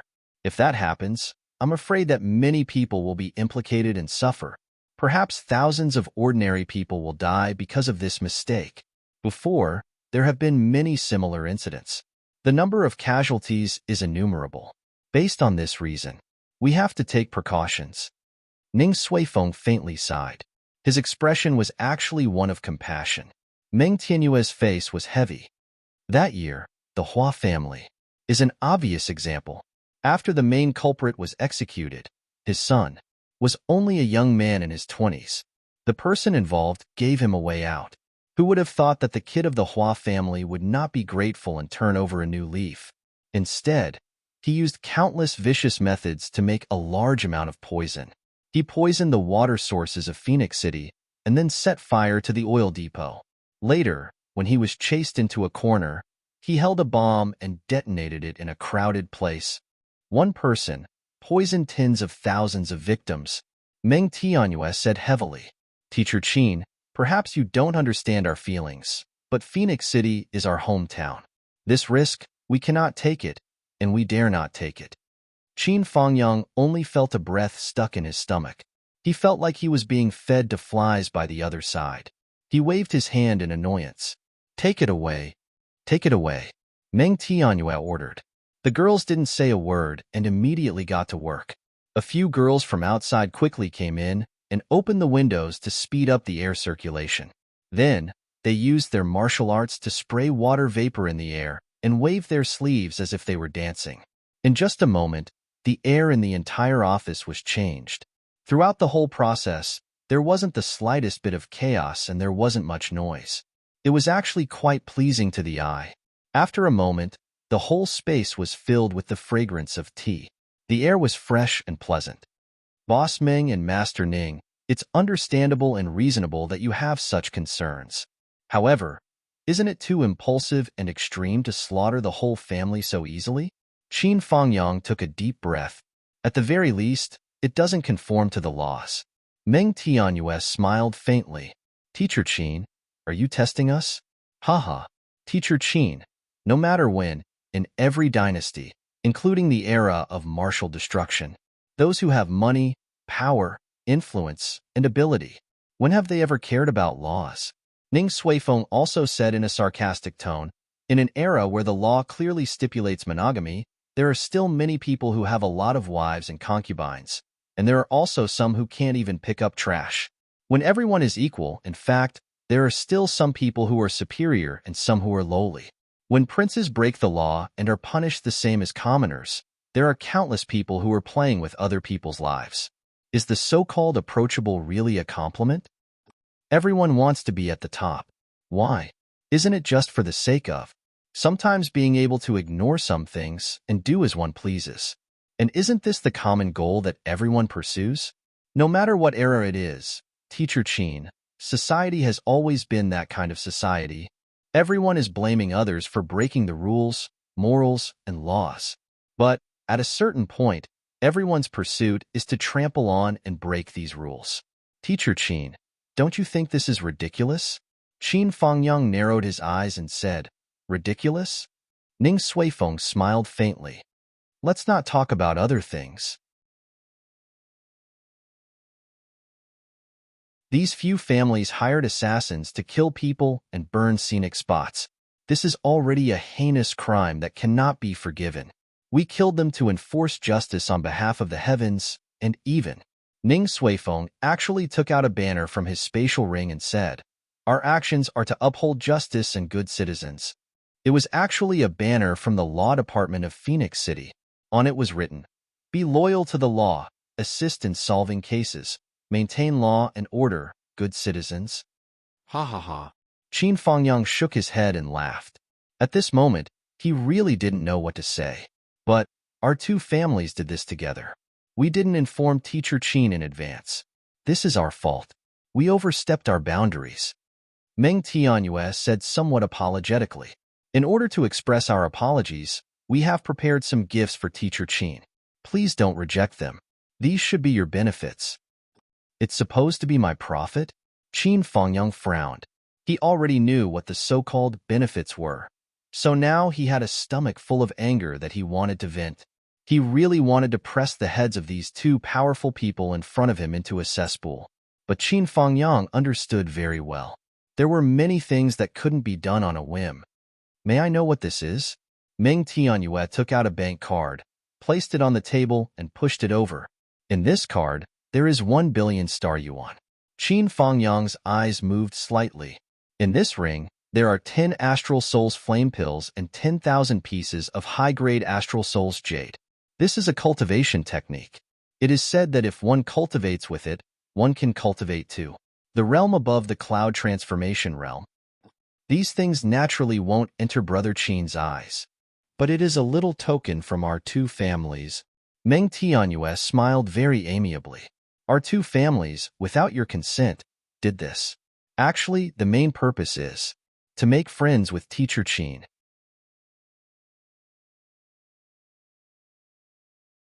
Ning Suifeng said smilingly, Teacher Qin, I know that this request is very abrupt. I hope that Teacher Qin can give us some face on account of our sincerity. Qin Fangyang really wanted to explode on the spot. He really didn't have any good impression of these two people in front of him, especially looking at the sky-high wealth in front of him. Qin Fangyang's heart was throbbing with pain. God knows how many heroes, because of these tricks, these things, hindered the pace of serving the country and killing the enemy and became other people's lackeys. But he couldn't find a reason to explode. No matter what, it was others who worked hard for him, helping him to solve some problems. Even if he didn't need their help, even if their methods were very bad, they had already done it. What should he do about this matter? Qin Fangyang suddenly thought of a person. Duo. If Duo was here, what would that guy do? What should he do? Thinking that there was no one else to discuss this matter with, and he had a headache about this kind of matter, Qin Fangyang stood up and said, I want to make a phone call. Make a phone call? Meng Tianyue and Ning Suifeng were both stunned. Brother Qin, please go ahead. Qin Fangyang walked quickly to the window and pushed it open. His body shot up into the sky like an arrow. After confirming that there were no spies around, he hid in the clouds and dialed the number. The call was connected. Xiaoduo's voice came. Teacher Qin, I have an urgent matter now, and I need your help to make a decision. Qin Fangyang said hurriedly, It's like this. In a few words, he told what had happened just now. Xiaoduo was directly confused. Isn't this matter simple? What's there to ask? Xiaoduo couldn't help but sigh. Teacher Qin, you're too honest and reasonable. You can't go on like this. What's that saying again? A gentleman can be bullied. It's probably referring to people like you, although you're not a gentleman. Qin Fangyang was speechless. He really wanted to go through the phone and beat the guy up. Just say what you want to say. Cut the crap. Xiaoduo rolled his eyes. He called specifically to ask for advice, and he was actually so rude to Master Xiaoduo. His words were dirty. If it weren't for the fact that he couldn't beat him, he would definitely beat him up. This matter is simple. You just have to be like this, and like this. If they say this, you do this. And if they say that, you do this, and like this. Xiaoduo gestured as he spoke, his saliva flying everywhere. Qin Fangyang had been listening quietly. His face was as calm as when he was in school. On the other side, Xiaonian and Mu Yinyan's expressions became more and more strange as they listened. Finally, Xiaoduo hung up the phone. Both of them gave him a thumbs up. You're too mean. What's wrong with your head? On the other side, Meng Tianyue and Ning Suifeng looked at each other. He was talking and going out to make a phone call? He actually flew out to make a call? Do you know who we are? We're the top figures in Phoenix City, okay? One of them is a super rich person in Phoenix City and even the Astral Souls continent. The other is a martial arts family with thousands of years of history. He actually left us aside to make a call. And he even made a call for such a short time. Isn't that a bit too much? At this moment, both of them felt that they were in trouble. They just wanted to get rid of the troublemaker and do him a favor. Why? Did it turn out like this? Meng Tianyue hinted with her eyes. I feel that something is wrong. Ning Suifeng responded with his eyes. It's okay. Qin Fangyang has no enmity with us. With his strength and cultivation, it's normal for him to have some attitude. I'm saying that his attitude today is not right. Yes, it's his own attitude that is not right. I don't think there's anything wrong with it. He has the ability to solve the problem, but we interfered and took the opportunity to do him a favor. It's equivalent to accepting a favor. He must be holding a grudge in his heart. This time, we're just taking the opportunity to get to know each other. It's not like we're going to establish a relationship immediately. With Teacher Qin's usual behavior, he must have some complaints about our actions. That's right. If he were to deal with it personally, he wouldn't be so extreme. But we've already shown enough sincerity. He can't refuse. He's definitely going to bear this favor. Then our trip won't be in vain. Both of them knew that Qin Fangyang's cultivation was high. He would definitely hear what they said. They only exchanged glances. After that exchange, both of them felt relieved.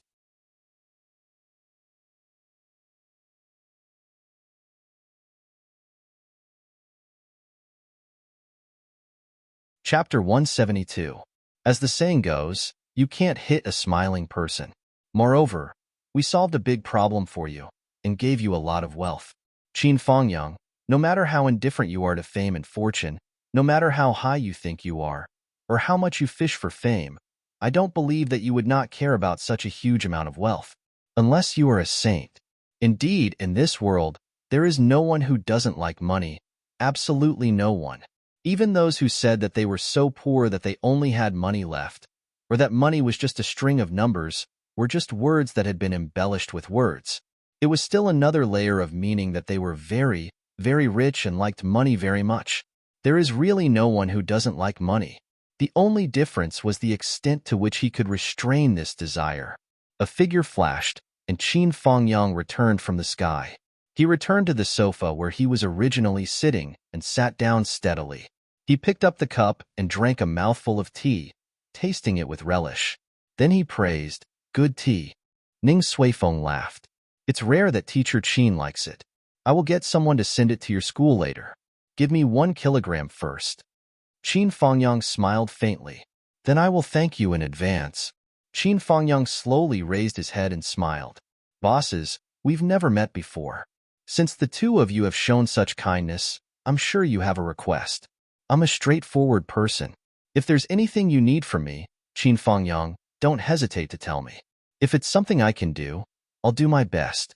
If it's something I can't do, I'll be frank and find other ways to return the favor." The two of them burst into laughter. "Teacher Qin, you've misunderstood us. We just want to make friends with you, that's all. After all, as long as one is alive in this world, even if one is missing something, one can't lose a friend." Friends. Qin Fengyang smiled and picked up the bank card and flicked it. Meng Tianyue smiled. Ning Suifeng smiled too. "Pa." Qin Fengyang slammed the bank card on the coffee table and said coldly, "Friends can play tricks on me like this?" "Play tricks?" Meng Tianyue was confused. "Brother Qin, why do you say that? Although our actions this time are overstepping our boundaries, our intentions are sincere. There is really nothing else." Qin Fengyang said lightly, "Sincere? Was there? I've done my research before, and with Shun Yushu's net worth as a big shot in Phoenix City, even if it's discounted, he still has over 100 billion in assets. Am I wrong?" "That's right. The karma between me and Shin Yushu, as the person directly involved, is the one most qualified to discuss how to resolve it. Isn't that the logic?" Qin Fengyang said indifferently, "If I settle it myself, everything left behind by Shun Yushu will be mine. Do the two of you have any objections?" Meng Tianyue and Ning Suifeng. Could this matter still be considered this way? Qin Fengyang, are you a martial artist or a businessman? Although what you said seems to make sense, this statement is definitely not recognized by the law. They even wanted to arrest you. How come it's all yours now? That was wishful thinking. More than 100 billion worth of wealth and assets, as well as the good things that Shen Yushu had plundered for so many years, heavenly treasures and earthly treasures. All these good things will eventually fall into my hands, and now you're giving me this? Qin Fengyang sneered. What kind of person do you take me for? To send a beggar away? Then you want me to be grateful and treat the two of you as my best friends? After listening to Qin Fengyang's argument, Ning Suifeng was so angry that his chest puffed up. Who the hell would use 1 billion to send a beggar away? Then I'll go and beg too. In fact, the two families did this because they did not lack the idea of embezzling Shan Yushu's assets.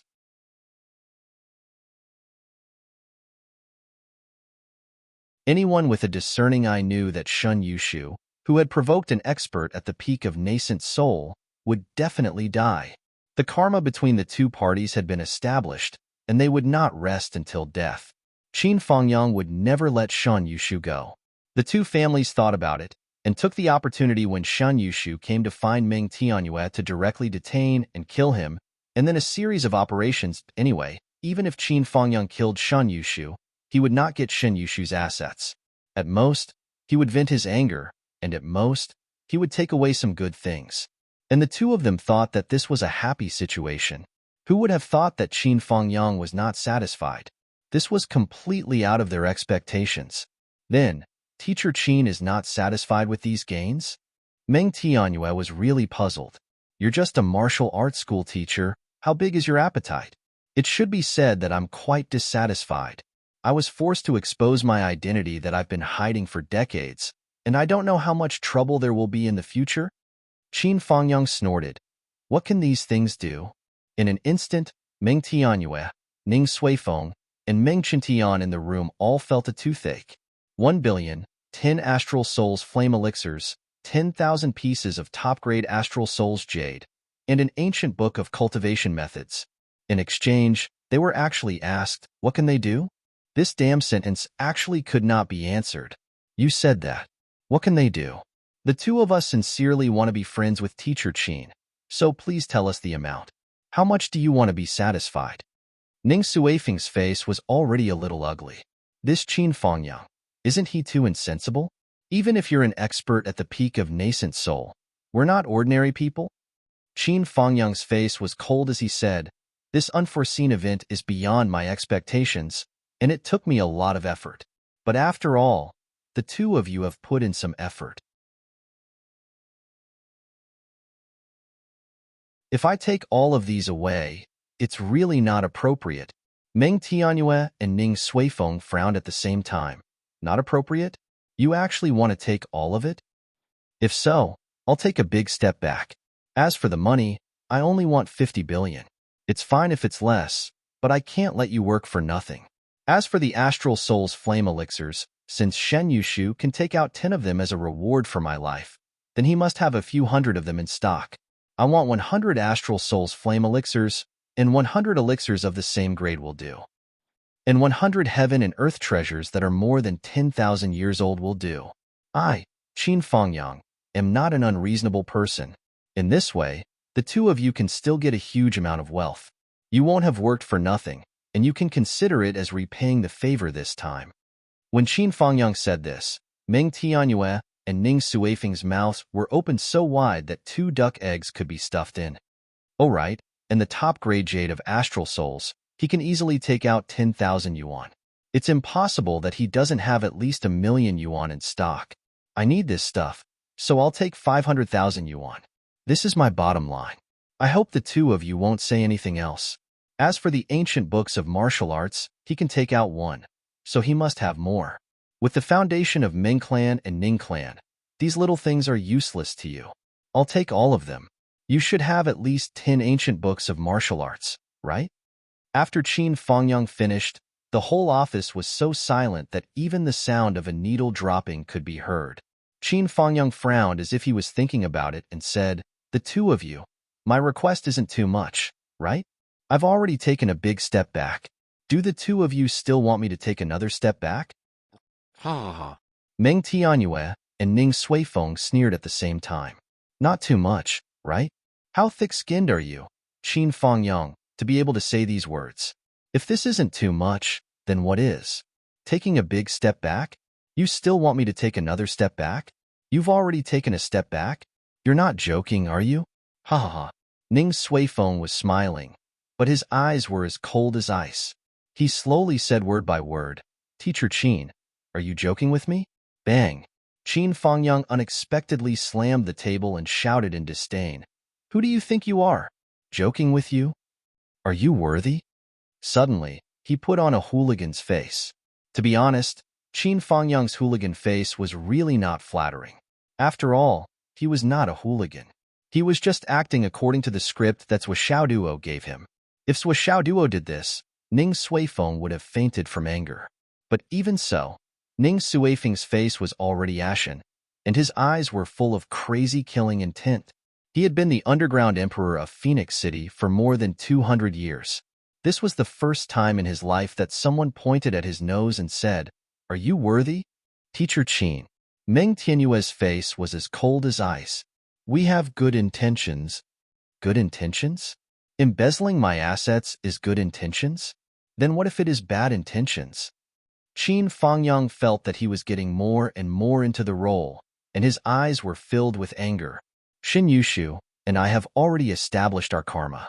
Our grudges have already been settled, and we won't rest until one of us dies. You guys rashly intervened, killed him, and took the money into your own pockets. Then, you give me the scraps, and you say it's good intentions? Boss Meng, no wonder your business is so big, and you're the richest person in Phoenix City. It'd be weird if you didn't become the richest person in the city by doing business like this. Meng Tianyue took a deep breath and tried to restrain herself. Teacher Qin, you can't calculate things like this. It's true that Shin Yushu has hundreds of billions of assets, and I recognize this no matter where he goes. But with his hundreds of billions of assets, just the liquid assets alone are no less than 30 billion. There's also his group, land, equipment, factories, stores. These fixed assets can't be immediately converted into cash, and the amount of cash that can be taken out is no more than 10 billion. You're asking for 50 billion right now. Don't tell me you want us to subsidize our assets to you? Meng Tianyue wanted to vomit blood. Not to mention the other things. Teacher Qin, are you deliberately making things difficult for us? If we really do as you say, what's the point of us doing this?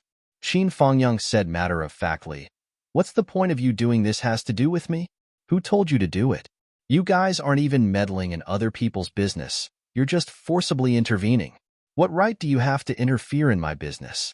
Did you ask for my permission? The more Qin Fengyang spoke, the angrier he became.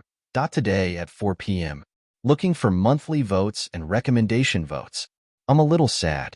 After erupting for so long, I'll get a few more monthly votes.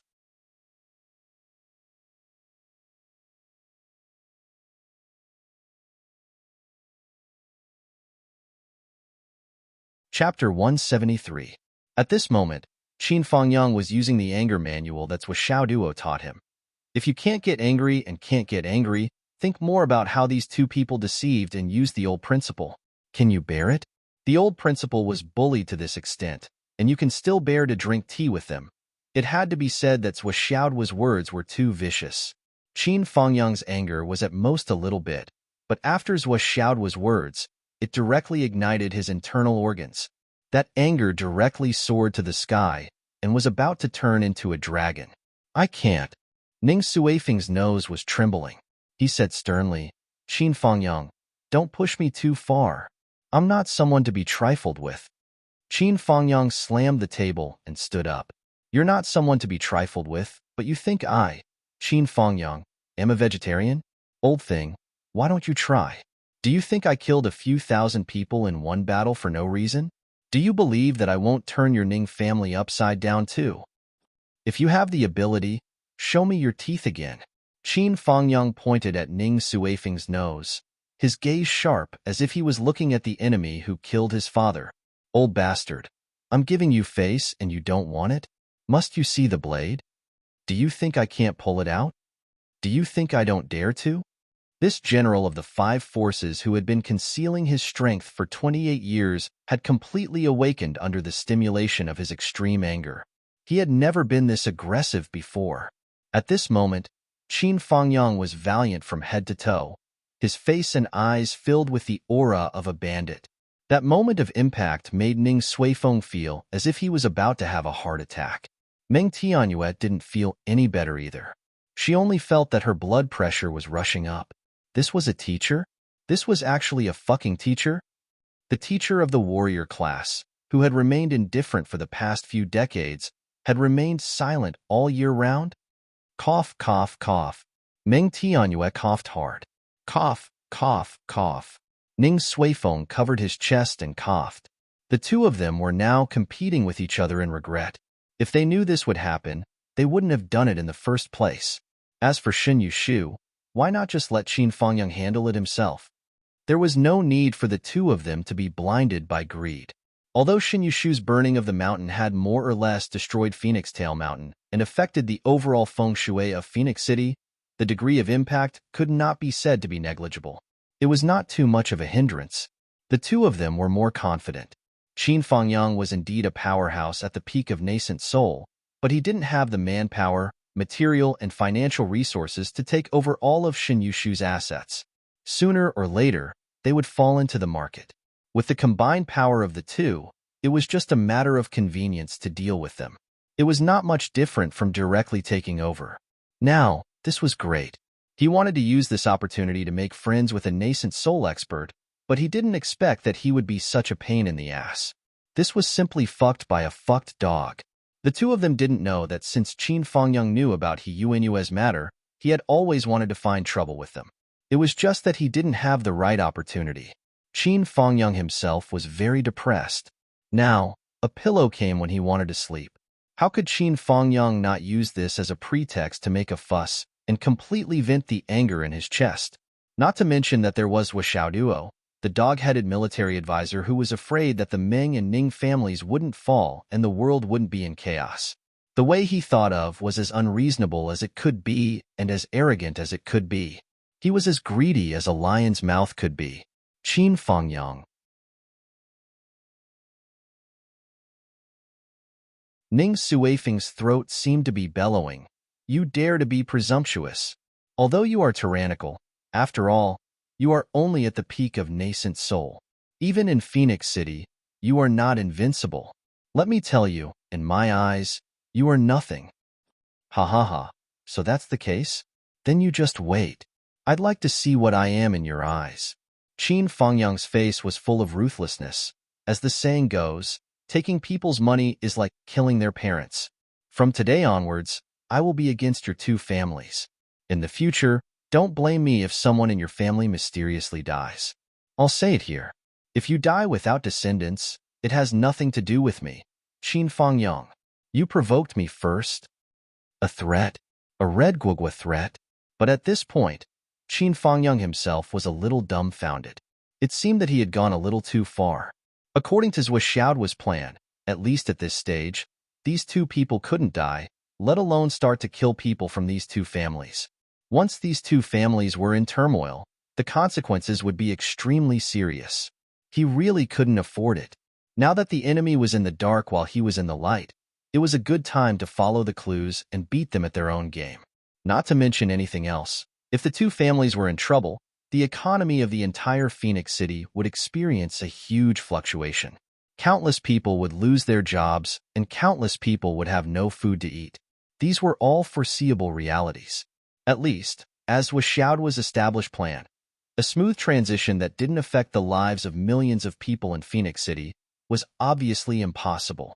After venting his anger, Qin Fangyang began to regret in his heart. In the end, I'm not as thick-skinned as was Xiaoduo.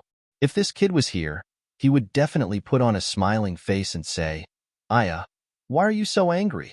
If you have any objections, we can talk about it again. I'll give you a sky-high price. Why don't the two of you pay me back? Let's discuss. Let's discuss. Everything can be discussed. It wasn't that Qin Fangyang didn't want to do this.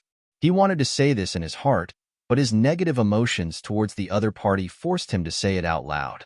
Zhou Xiaoduo can be shameless, but can I be as shameless? I still have to be a role model in the future. Bah, I've always been a role model and a role model. Today was just a stopgap measure. Bah, stopgap measures can't continue. It can't be repeated. Both sides were in a dilemma and gradually reached a state of mutual hostility. Suddenly, a voice broke the deadlock. Aya, Uncle Qin, Uncle Ning, Dad. Ming Chintian still had a smile on his face as he said, We're a family, so why are we talking about this? We're just joking. Why can't we talk about it properly? Why can't we talk about it slowly? Ming Chintian smiled. Dad, you're really too much. Even if you ask for a sky-high price, there's always someone who can pay you back. You and Uncle Ning are really too much. Uncle Qin was just joking with you. With his character and cultivation level, how can he really care about such a small thing? You guys are really good. You just directly got carried away. Ah, Ming Chintian laughed and bowed to make Qin Fangyang sit down again. Then he went over to help Ning Suifeng to sit down. Finally, he helped Ming Tianyue to sit down. Then he said with some dissatisfaction, Dad, you and Uncle Ning are really. As a junior, I can see clearly. In fact, this matter is really not a big deal. But, to be honest, you two have been in a high position for too long. You really think you're in a superior position. Not only can you not put down your face, but your temper is getting worse and worse. This is not good. Although it's not my place to say this situation is not good for the business and future development of our two families, right? Then, he turned his head and said in a sincere tone, Uncle Qin, according to common sense, what you said is not wrong at all. Any normal person would have the same thoughts as you. Qin Tian expresses my understanding. However, although your cultivation is high, you have never done business before. You don't know the twists and turns in this matter. With a face full of sincerity, he said in a gentle voice, in the business world, there is mutual deception and scheming. Naturally, there is also a lot of empty talk. Groups, buildings, companies, everything on the surface is just a shell. All the money is spinning on the road. In our words, only by spinning fast can you earn fast. To be more specific, it's in goods, real estate, and many, many more. It's in the form of money held down by business partners. The so-called $10 billion group can transfer no more than $100 million in cash at any time. This can be found everywhere. Take our South G City's Kong Do Elixir company, for example. Everyone knows that he is the boss of a $100 billion company. Just a few days ago, he called me and planned to borrow $80 million in cash for a period of time. Really, this is not a lie at all. The transfer record is still with me. Shin Yushu's net worth is not small, but the results of his business these years are very ordinary, resulting in a huge backlog of inventory. His Shun Group is really just a shelf. Of course, if we estimate the total market value, there is still $100 billion. But when it comes to cash, even $10 billion is not enough. Meng Chintian sighed. This is business. It's very difficult. Uncle Chin, you have to understand our difficulties. My father sincerely wants to be friends with you. As for taking advantage of you, it's just a small matter. To put it bluntly, we have already dealt with Shun Yushu through the government. Even if we don't tell you, Uncle Chin, isn't it fine to swallow it? Why should we make things difficult in front of you? Don't you think so? Think about it carefully. Isn't it just a small matter? It's just that my father and Uncle Ning are not willing to go against their conscience and can't do such a thing. So, there is really no such thing as embezzling your property. Meng Chintian and the other two comforted him. Slowly, the three of them calmed down. Qin Fangyang took advantage of the situation, and Meng Tianyue and Ning Suifeng were also reminded by Meng Chintian. Reason took over again. Qin Fangyang looked at Meng Chintian. This was the first time he looked at Meng Chintian. He realized that compared to Meng Tianyue and Ning Suifeng, this Meng Chintian was the most difficult to deal with. It was not hard to imagine how meticulous this person's mind was just based on his eloquence and his thoughtfulness. Then what do you think we should do? Qin Fangyang slammed the table. Is this the so-called sincere way of making friends? You made me lose so many benefits for no reason. If it weren't for this wealth, do you think I would expose my identity and break the peace of my life for decades? You. Ning Suifeng was about to rush up again. But Meng Chintian's words, I changed it 4 or 5 times. After all, I'm not a businessman, and I'm not a smooth and slick person. It's so difficult.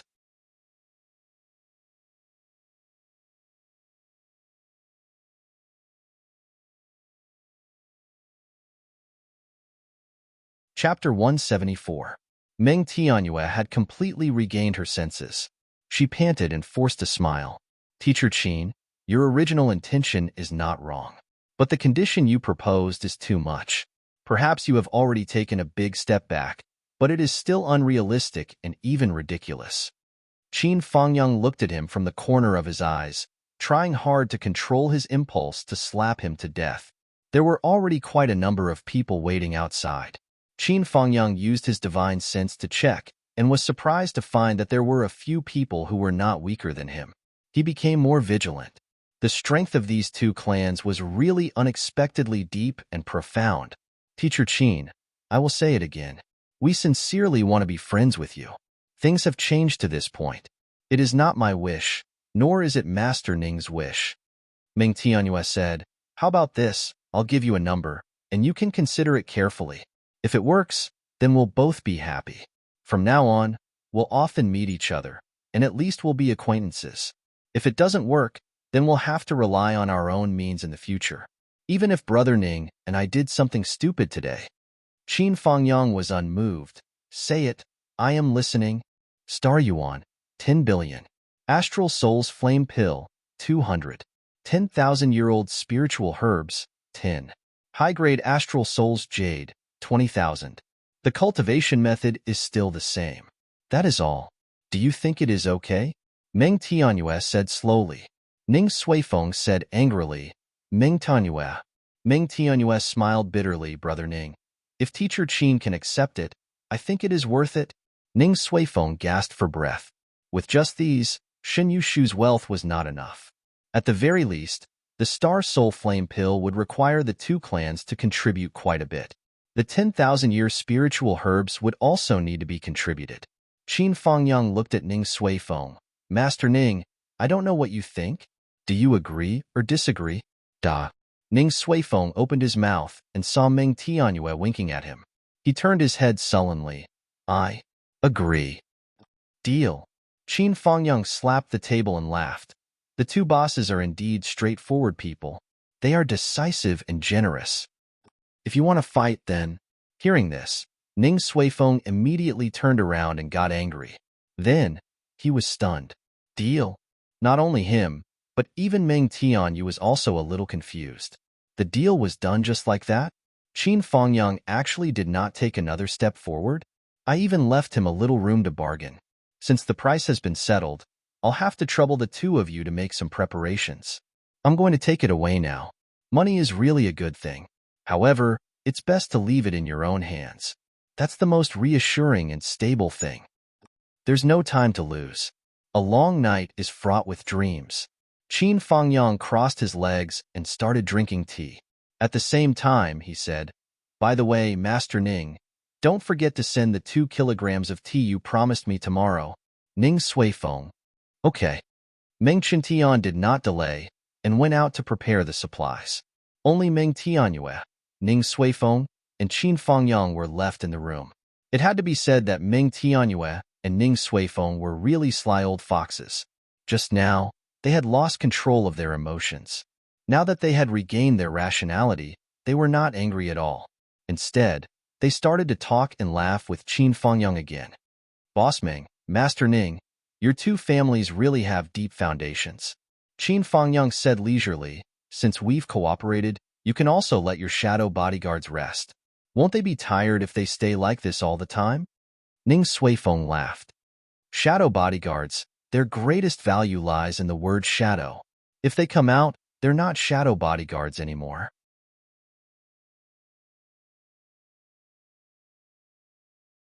He narrowed his eyes and said, Besides, facing a super great master like Teacher Qin, without shadow bodyguards, how would I dare to hit the table with Teacher Qin? Then, he burst into laughter. Qin Fangyang also laughed. He looked at the position beside Meng Tianyue, and then at the position beside Ning Suifeng. He sighed sincerely. With such bodyguards, no matter who wants to kill the two of you, it won't be an easy thing. Meng Tianyue and Ning Suifeng looked at each other and laughed in unison. Not long later, Meng Qintian came back with a space ring. Teacher Qin, the money has been transferred to your card. The password is. As for the Astral Soul's Jade, the elixirs, they're all in this ring. The elixirs have been stored in a warm jade box. Not bad, not bad. You're really not bad. Qin Fangyang praised. Then, that's it for today. Master Ning, don't forget about the tea leaves. I really like them. Before he could finish his sentence, he stood up and left. Meng Tianyue smiled and said, Teacher Qin, if there's time, I'll call you and we'll drink tea together. I guarantee that it'll be good tea that Teacher Qin likes. Okay. Qin Fangyang's voice came from afar. The other side seemed to be thousands of feet away. What a loss. After a long time, when he was sure that Qin Fangyang was far away, Ning Suifeng sighed. It's indeed a loss. Meng Tianyue said, Our initial plan was to use a sum of money to buy him over and make him owe us a favor. Then, he would help us do things. But the situation changed again and again. We didn't even have the chance to say what we wanted him to do. Even if we had the chance, it wouldn't have worked. If it wasn't for Qintian who came out to smooth things over, our relationship would have been strained. Meng Tianyue sighed. We misjudged Qin Fangyang's personality. We thought that he was a man of character and could be easily bullied. But we didn't expect that he's a typical outlaw. I'm guessing that the death of Shun Yushu's son, Shen Tainan, could have been caused by him.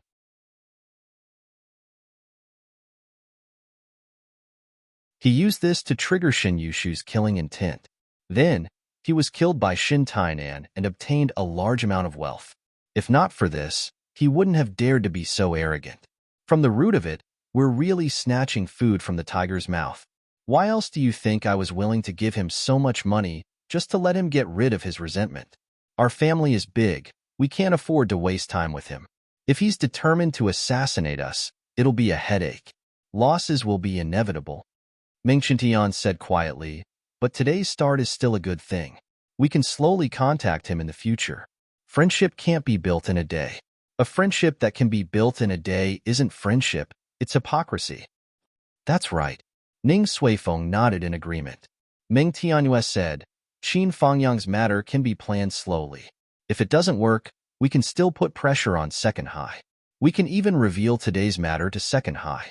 We can label Shan Tianan's death and the plan to kill him as a conspiracy. It's a complete scheme to kill with a borrowed knife. Then, like that year, one in the light, one in the dark, one in the dark, one in the right, one in the right. Let He Yuanyue put pressure on Qin Fangyang. Won't everything be easy to do? That's right. Ning Suifeng said, it's true that our initial prediction was wrong. I didn't expect Qin Fangyang to be a troublemaker who doesn't play by the rules. It's really unexpected. Ming Chintian frowned and said, Father, Master Ning, I'm afraid we can't make a conclusion about Qin Fangyang's character. When he first came in, and even when he met me, his personality was completely different.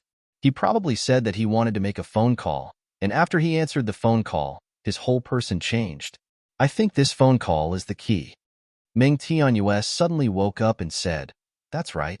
Go and check who Qin Fangyang called just now. It's useless, Ming Tianyue said. I went out and checked just now. Qin Fangyang's registered phone number in Second High didn't show that he made a call. The number he used just now should be another secret number. It's impossible to check. Then we'll pay close attention later. Ning Suifeng stood up tiredly. I've had enough today. It's really been too long since I've had such an experience. I've actually tasted it all today. I'm going back to rest. Tomorrow, I'll even send him tea leaves. Damn it. Ming Tianyue smiled bitterly and said, there's really no other way. Oh, by the way, Brother Ning, what do you think about the marriage between Chintian and Qingqing? Ning Suifeng paused and sighed, saying, I've told that girl, but she's very wild now. She doesn't listen to me at all. Chintian, you see if you should take the initiative to get in touch with her more. After all, it's a matter between you young people. You can't expect me and your father to decide directly. How uncomfortable that would be. Ming Chintian smiled and said, okay, Uncle Ning, but as for Qingqing, it's still up to her. I respect her choice. Ning Suifeng shook his head and sighed. He took his people and left. Ming Tianyue and Ming Chintian looked at each other and were speechless. Let's discuss it again. Okay. Qin Fangyang left the Ming group and went straight back to Second High. He then walked around Second High, changed his clothes, and rushed into the sky, hiding in layers of clouds. When he reappeared, he was already beside Zhou Xiaoduo's window. He gently knocked twice. Dong dong. Teacher Qin is here. Zhou Xiaoduo immediately opened the window. Qin Fangyang flipped in and nodded. Spiritual sense is here too? Zhou Xiaoyan bowed slightly. Hello, Teacher Qin. And good. Qin Fangyang said, how are the preparations on your side? Teacher Mu has already started. Zhou Xiaoduo looked unprecedentedly serious and said in a deep voice, when she comes back, we can start the next step of the arrangement.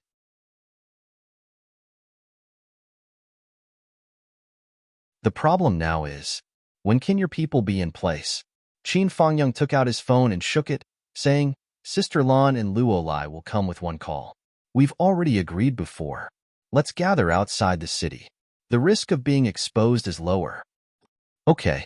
Zhou Xiaoduo was suddenly curious. Teacher Qin, how is it? How's the harvest this time? Qin Fangyang smiled, but he couldn't help but sigh, saying, this world is really the world of bandits and ruffians. But this success, I don't know what to say. Zhou Xiaoduo narrowed his eyes. This doesn't sound right. Sure enough, Qin Fangyang stared at Zhou Xiaoduo. Zhou Xiaoduo, your temperament is a bit skewed. Look at the ideas you came up with.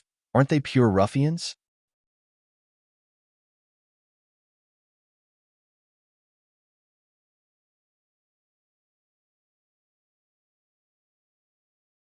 Chapter 175. Da. Zhou Xiaoduo was speechless. This old man used my methods and wisdom to take advantage of me, and now he's lecturing me. This is intolerable. In this world, only bandits and hooligans can achieve their goals? Qin Fangyang lectured. Zhuo Duo, you have to be careful. Zhuo Duo was speechless. Teacher Qin, how much did you get? Can you give me a definite answer? Sigh. Qin Fangyang sighed. 10 billion star dollars, 200 astral souls flame pills, 10 10,000-year-old elixirs, 20,000 high-grade jade of astral souls, and a martial arts manual. Wow! Zhuo's eyes immediately turned into a resplendent golden color. He jumped for joy and grabbed Qin Fangyang's arm. Teacher Qin, my most respected and worshipped teacher Qin. Qin Fangyang's face turned cold. He swung his arm fiercely. Get off me! Zhuo's entire body hung on Qin Mo's arm tightly. He spun around a few times without letting go. His face was full of flattery, and his voice was extremely corny. Teacher Qin, you can't forget that I am a great contributor. I gave you advice. I was at your beck and call, and I worked my heart out for you. Teacher Qin, even if you eat meat, you have to let me, your student, drink some soup. Get lost. If you dare to say one more word about me, I'll kill you right now. Qin Fangyang had a thick layer of goosebumps all over his body. He swung Zhuo Duo more than a dozen times, but he still couldn't shake him off. This showed how obsessed he was with money. He said angrily, "This money is ill-gotten wealth. Do you know that? What do you want it for? I plan to keep a portion of it in second high, donate another portion to the Empire's military, and donate the last portion to the Academy of Sciences. How many good things can be made with this much money? How many hot-blooded men can it save? You miser." I see. When Zhuo Duo heard that it was a serious matter, he stopped pestering her. He paused for a moment and said, "Then I must donate with you. The donor is Qin Fangyang, Zhuo Duo. I spent a lot of money on this project. It's a must to have the right to sign the project. As long as you don't mind the trouble, it doesn't matter if you remove my name.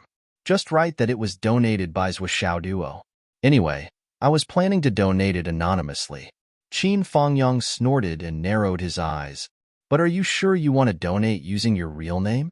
Zhuo Duo shuddered at the thought of the trouble that would come with donating a huge sum of money. "I'm not sure. You can't write my name. Master Zhuo has always done good deeds without leaving his name. Who do you think you are?"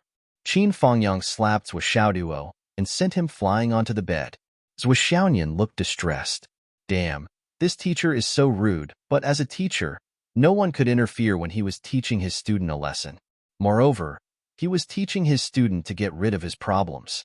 Well, that damn mouth of his should be controlled. His parents and himself couldn't bring themselves to do it. With Master Qin's help, it would be a good thing. At this moment, the wind whistled outside the window. Mu Yinyan's beautiful figure came in through the window. "Done. Master Mu, you are so awesome. It didn't take much time." Zhuo Duo praised her from the bottom of his heart. Then he asked, "Is there any problem with the Ming Group's headquarters and the Ning family's ancestral grave?" "No problem at all. The whole process was carried out strictly according to your instructions. I can guarantee that no one will find out." Mu Yinyan was very indifferent. It would be strange if such a peerless master couldn't do such a sneaky thing without anyone noticing. "As for the 2 stones placed in the 2 artificial lakes, I directly placed them in the soil 19 meters below the spring in the center of the lake." Zhuo Duo was worried.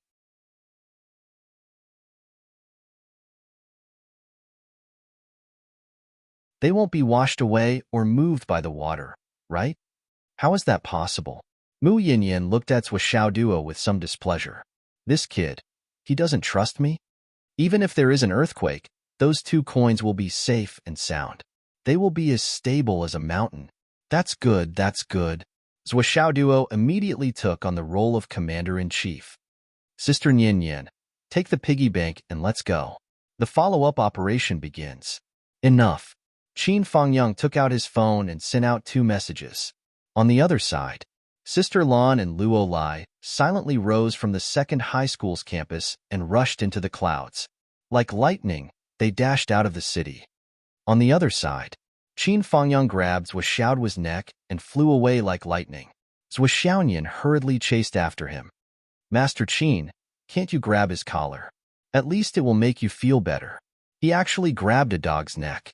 That's too uncomfortable, isn't it? However, Qin Fangyang's speed was so fast that he ignored her. He still grabbed Zhou Xiaoduo's neck and disappeared in a flash. Zhou Xiaoyan desperately chased after him with the piggy bank. Suddenly, a figure flashed. It was Mu Yinyan who came to Zhou Xiaoyan's side. She grabbed her shoulder and suddenly sped up. Suddenly, the master and disciple disappeared in midair. Zhou Xiaoduo, who was being held by the neck, struggled in the air.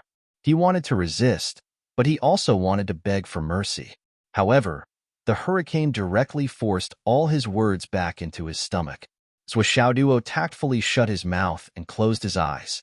However, his hair had long been uncontrollably messy and soared into the sky. The flesh on his cheeks trembled as the wind blew against them. If Zhou Xiaoduo's current state was to be described with 3 words, it would be suffocating. His 2 arms flailed and his 2 legs kicked. He was like a tortoise that had been caught. He was carried by Qin Fangyang and flew for 300 miles. Bang!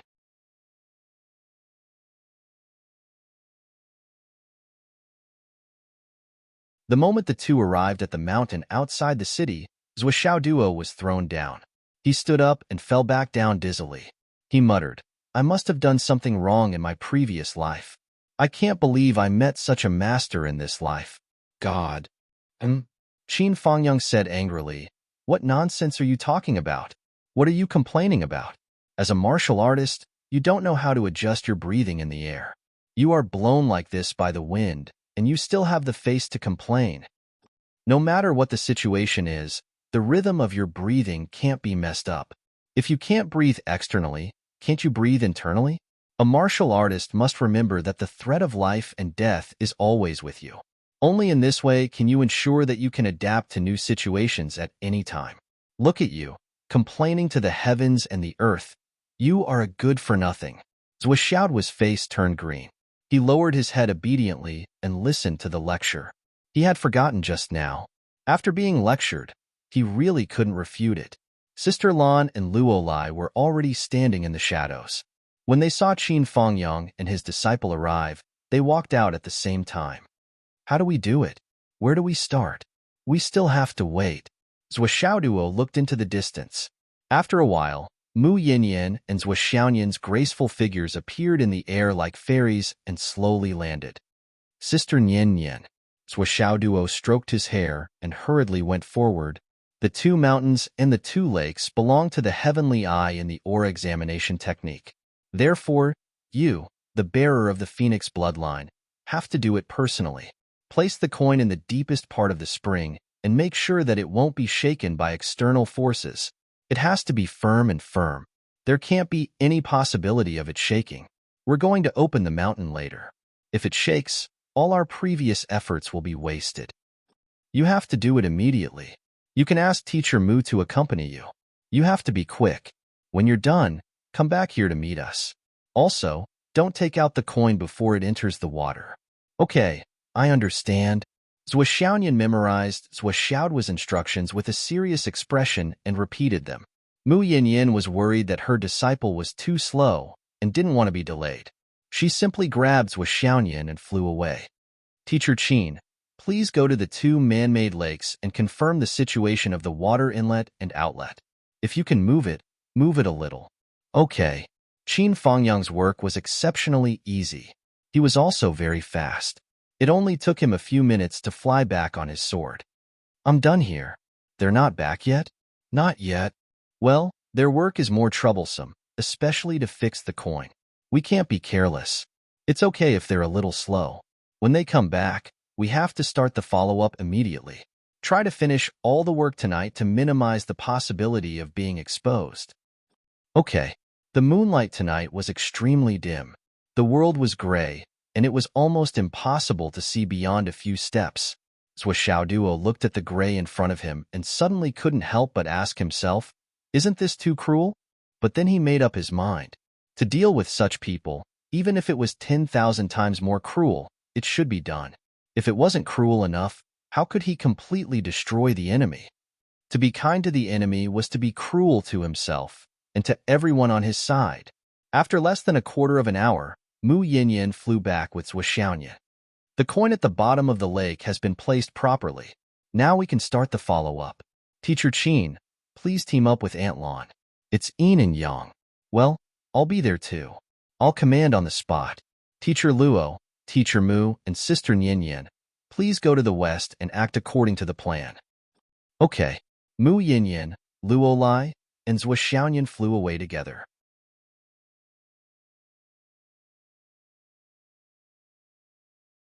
Qin Fangyang and Sister Long grabbed Zhou Xiaoduo and left together. Both of them felt a little strange. You're commanding on the spot? Damn it, you're commanding us. So this guy isn't ready to work at all? So, the hurricane infusion state was started again.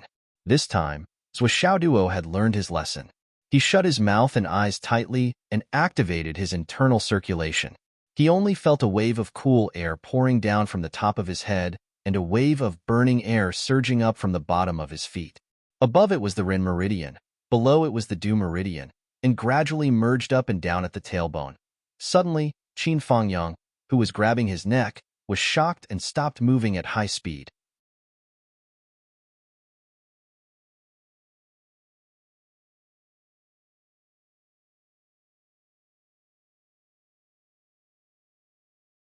Chapter 176.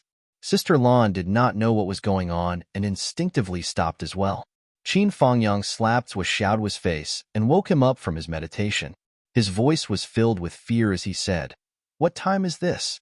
You're not allowed to break through." Zhou Xiaoduo felt his head buzzing. His surging primordial qi, which was in urgent need of an outlet, suddenly dissipated and calmed down. Sister Lon asked in surprise, "Breakthrough? Just now?" Qin Fangyang was speechless. "I don't know what kind of freak this kid is. I held him by the neck, and he almost broke through the bottleneck of the innate stage." The muscles on Sister Lan's face twitched. This kid is so talented, even if he has reached the peak of martial master. But it's great that he can break through in such a special environment. Qin Fangyang was still a little angry. Fortunately, I discovered it early. If I let him break through like this, there would be a lot of trouble in the future. Sister Lon was also an expert in cultivation. She agreed. Yes, if he broke through in such a situation, there would be a lot of trouble in the future. Zhou Xiaoduo was confused. Isn't it a good thing to break through? Why do you two look like it's the end of the world? Why is there a lot of trouble? We'll talk about this in class tomorrow. Your cultivation progress is so fast that you don't know much about the basics of cultivation. Now, control yourself. No matter what, you can't break through the bottleneck. Do you understand? Qin Fangyang warned sternly. Understood. Although Zhou Xiaoduo said that he understood, he really didn't understand what was going on just now. However, after being interrupted by Qin Fangyang, he couldn't find that strange feeling anymore. Even if he wanted to break through again, it would be impossible for him. However, Qin Fangyang did not dare to hold him by the neck again. If this kid did it again, it would be difficult to stop him. He turned around and held his arm. He even used some of his primordial qi to help him block the wind, forming an air shield as they flew. Zhou Xiaoduo suddenly received preferential treatment and was actually somewhat overwhelmed by the favor. It was so comfortable. Moments later, the three of them arrived at the peak of the eastern mountain. Carefree Peak, also known as Carefree Slope, was the location of the phoenix's right wing as seen by the aura examination technique. At the top of the mountain, there was a crystal-clear lake.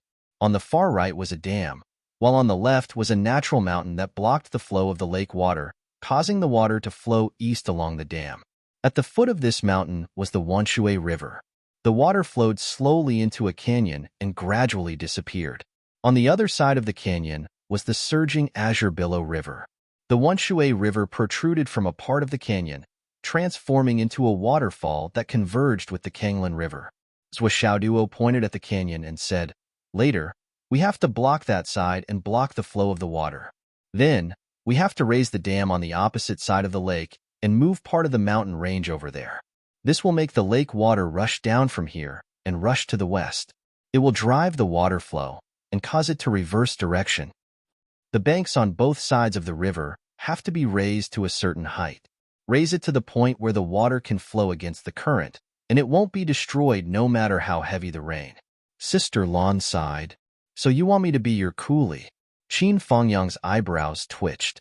Last night, when he heard Zhou Xiaoduo talking about it, he felt that it was extremely easy. But now that he was on the ground, he realized that it was a huge project when he actually did it. Let me test the situation on the other side of the canyon first. Qin Fengyang flew up. In the air, his whole body suddenly burst out with dazzling sword light and slowly descended.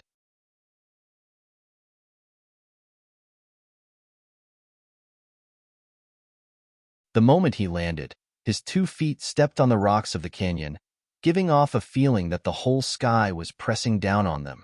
Endless mighty power was slowly released from his feet. The bottom of the canyon under his feet constantly emitted cracking sounds. In less than the time it takes for an incense stick to burn. Under Zhou Xiaoduo's dumbfounded gaze, the entire canyon actually collapsed. With a loud bang, the water stirred up waves of thousands of feet high. Sister Lan, who had wanted to help, had a look of admiration in her eyes. Not bad, not bad. Qin Fengyang's brain is quite good. He just channeled his power down and used his Yin force to completely crush the rocks directly below. Once enough is destroyed, he will press down heavily.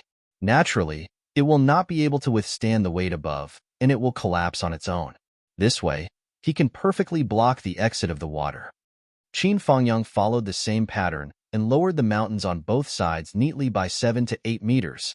Wenshui River, which was slowly approaching, gradually lost its way. The river water began to accumulate, and the water level kept rising. It's my turn. Sister Lan flew up, her sleeves fluttering. In a flash, she had already reached the mountain on this side. Her sword light flashed continuously, connecting into one.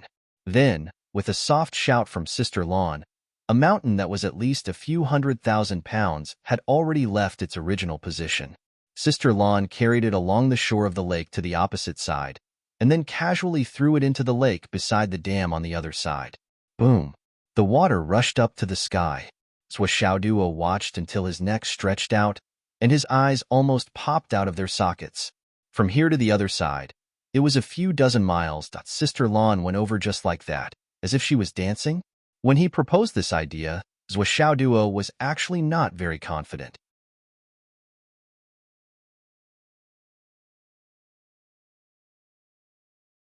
Saying that it would be completed in one night was just the most optimistic scenario.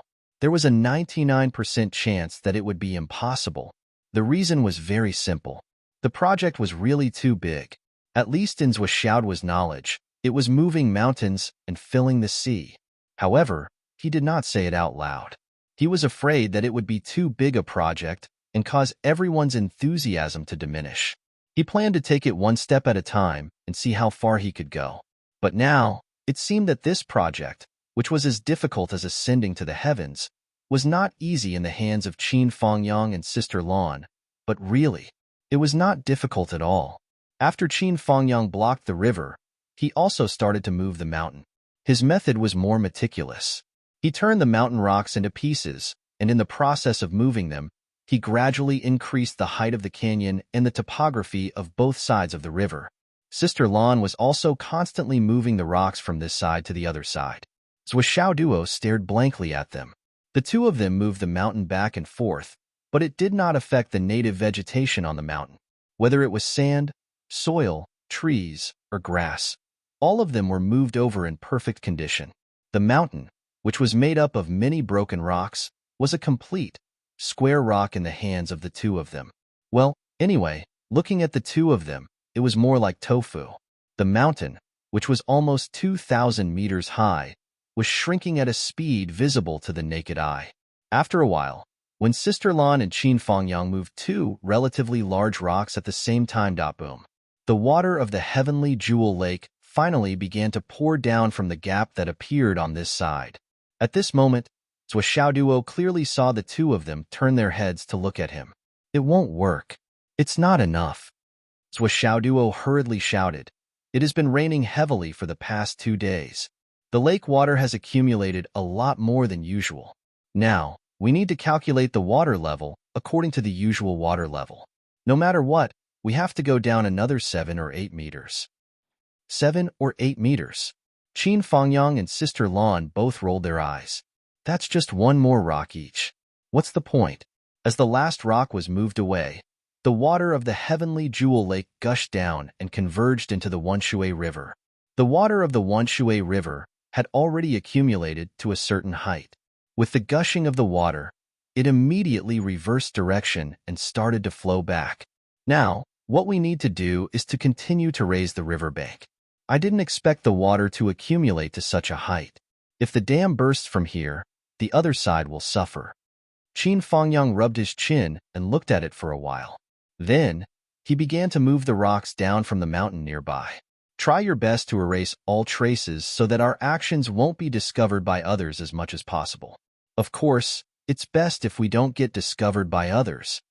Zhou Xiaoduo reminded him of the principle of perfection. No problem. Sister Lan and Qin Fangyang agreed at the same time. Then, the two of them got busy again. Another hour passed. Finally, the two of them straightened their backs, sweating profusely and panting. Although the two of them were great grandmasters, they had been moving mountains and filling seas for so long. Furthermore, they had to be meticulous and careful at every step. They were afraid that they would accidentally cause the dam to collapse. It would be a lie to say that they weren't tired. What was more tiring was their mental energy. The two of them had put in more mental energy than physical energy. It was not inferior to the exhaustion of a huge battle. However, the effect was very obvious. It was immediate and clear at a glance.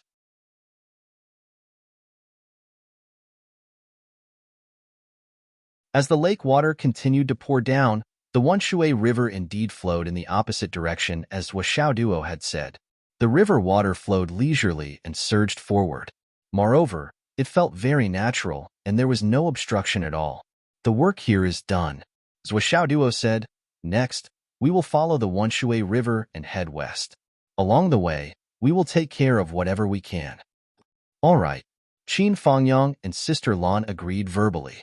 However, in their hearts, they had the urge to roll their eyes. This brat really had an evil landlord's temper. He had just finished such heavy work, and he didn't even say a word about taking a break. He was desperately squeezing the labor force. Zhou Xiaoduo obviously didn't know what the two of them were thinking. If he knew, he would definitely say that he was wronged. Both of you looked more relaxed than the other. I thought you weren't tired at all, that the two of them sprinted along the way. This time, they were purely relying on Zhou Xiaoduo's speed. The faster he ran, the closer Qin Fangyang and Sister Lan followed. Even though Zhou Xiaoduo had been sprinting all the way and was so tired that he stuck his tongue out, he couldn't leave the two of them even half a step behind. They ran like this for a full 70 to 80 miles. Only then did they see the scene of the rivers from the east and west colliding with each other. However, the river water from the west had obviously weakened a lot. It seemed that the Lingzhu Lake in the west had also begun to take effect. As time went on, the river water from the east gradually showed an effortless momentum, driving the river water from the west all the way back. It was unstoppable and unstoppable. It's very much like two armies facing each other. One side is strong, the other side is weak. It gradually evolved into a crushing situation. Qin Fangyang's eyes revealed a look of reminiscence. Begging for monthly votes, subscription, recommendation votes. Oh my God, why is this new month so long? I'm so tired.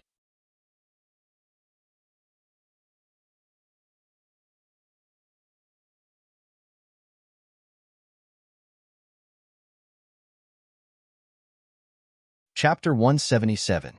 The three of them followed the river all the way to the west. Along the way, Qin Fangyang and Sister Lan quickly cleared out the higher terrains and leveled them up. The water flowed all the way forward. At this time, the sky was already showing signs of light. It's 4:20 in the morning. Zhou Xiaoduo looked at the time. We have to speed up. We can definitely finish it quickly.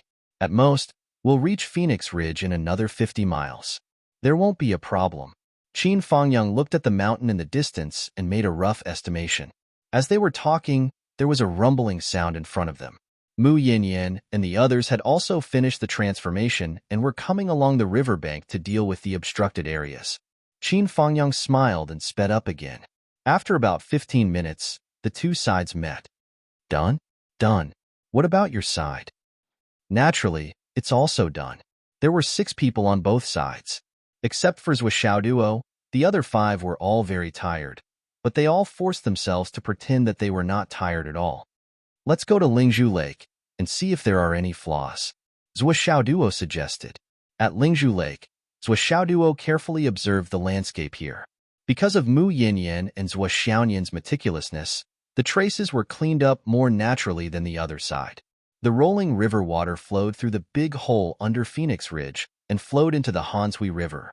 Everything was done without a trace. If it weren't for the preconceived idea, even Zhuo wouldn't be able to see that there was a reversal of the universe here. Luo Lai wiped the sweat on his face and grimaced. I didn't expect that I would have the chance to be a pangolin in my life. The whole 30-mile-long tunnel through the mountains and water was all opened by me alone. I have never done such a laborious work in my life. Old Qin, you have to treat me to a good drink and a good meal tomorrow. No problem, no problem. Qin Fangyang agreed. Everyone will go. I'll take care of the celebration feast. I won't be going. Sis Lan hesitated for a moment and said, I still have to take care of the former principal. Qin Fangyang's intentions were somewhat impure to begin with. He hurriedly advised, Sister Lan, we've accomplished great things here. How can we not celebrate? Invite the old principal along. Sister Lan snorted and said, Who is the old principal? Drink with you guys? What are you thinking? Qin Fangyang was a little disheartened. We'll talk about tomorrow's matters tomorrow. Zhuo was very anxious. I wonder if anyone still has the energy to send Sister Nian back quickly. We must put the piggy bank away before the sun rises. Zhuo really didn't expect that this huge project would be completed overnight. The Zhuo part of the whole plan was actually a flaw that wasn't really a flaw. With Zhuo current state, she might not be able to return home in time with her own strength. Mu Yinyan said, I'll go. Be sure to put it under the bed directly under the pillow. Seal it well, and don't move it. We'll use the same method of placing it. Be careful. Zhuo was still worried and reminded her again. There was a flash of sword light. Mu Yinyan had already grabbed Zhuo with her left hand and Zhuo with her right hand and disappeared into the night sky. Since you're so worried, let's go together. Sister Lan looked in the direction Mu Yinyan left and said, Flying 1,000 swords. Qin Fangyang, you're in this realm now, right? Qin Fangyang said, Why? A breakthrough is right in front of you. Sister Lan said lightly, Qin Fangyang, you have to hurry. I don't know what your plans are after you break through. Qin Fangyang was silent for a moment and said, I can break through at any time. I must find Qianqian first before I do anything. Sister Lan sighed and said softly, Qin Fangyang, it's better not to see her.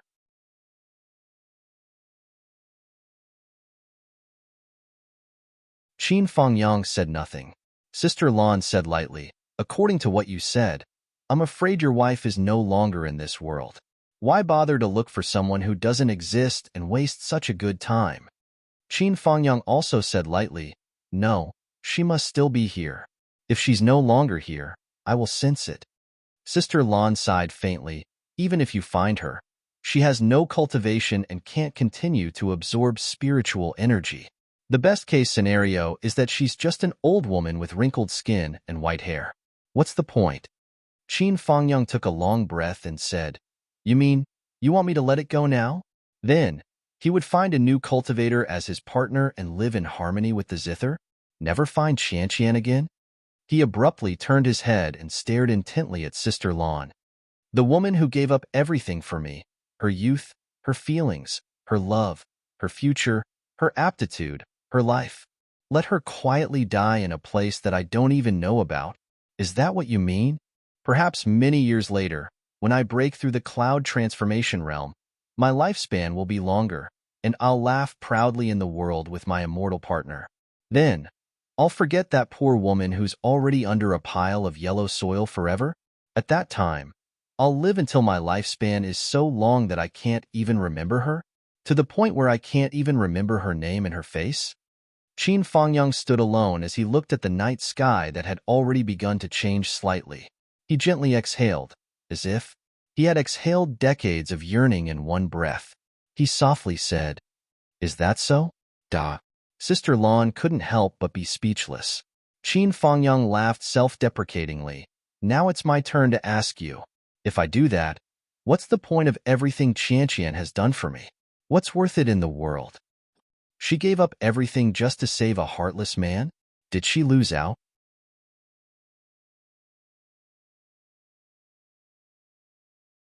Qin Fangyang turned his head and looked at Sister Lan with a sharp gaze. What do you think?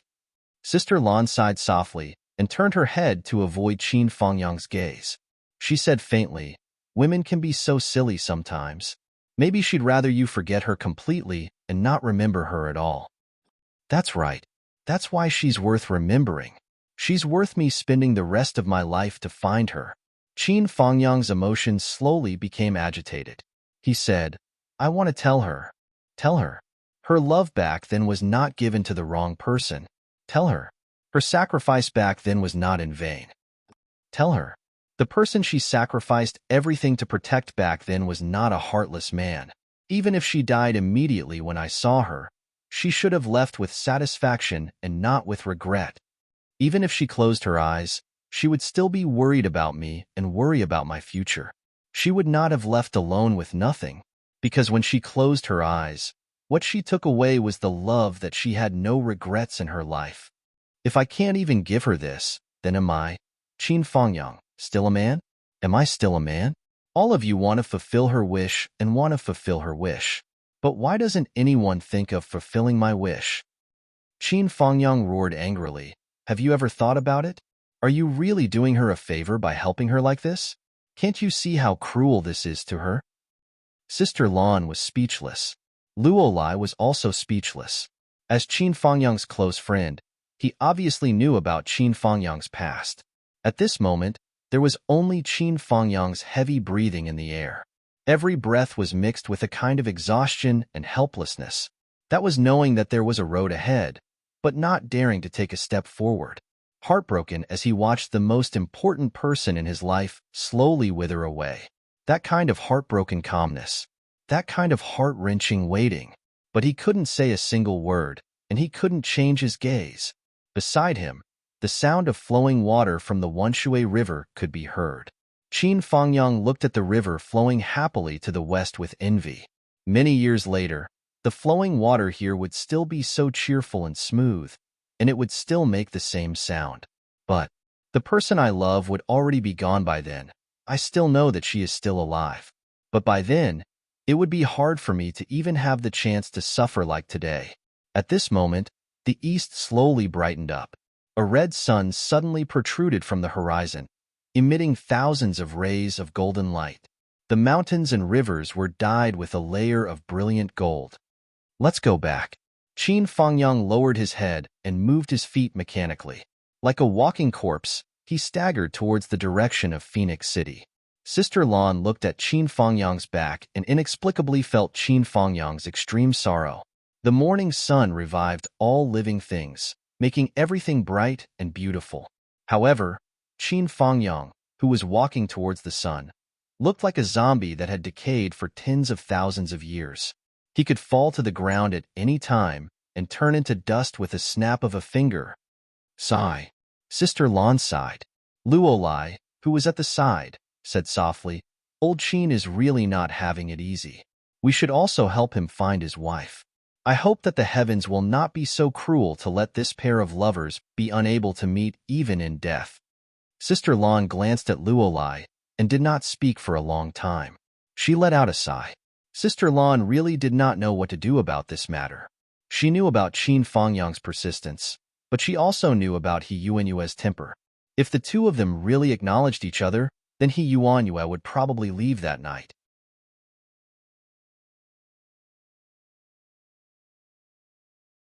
Because she knew that her life was the biggest burden to Qin Fangyang. As long as she was still around, Qin Fangyang would definitely not let go of her to find his own happiness. Therefore, He Yuanyue would not allow this to happen. She would rather die silently. Everything would be over once she died. You know that I am no longer around, so you should give up. With your character, ability, and cultivation, there will naturally be many times more outstanding than me. Beautiful women who can cultivate and accompany you for a long time will appear. They will discover your good points and accompany you, making you happy for the rest of your life. However, Sister Lan realized that Qin Fangyang was on the other extreme. Similarly, everything would be over once she died. When Qianqian died, Qin Fangyang's heart would also die. Everything would be over. There was only one person in her heart. There was also only one person in his heart.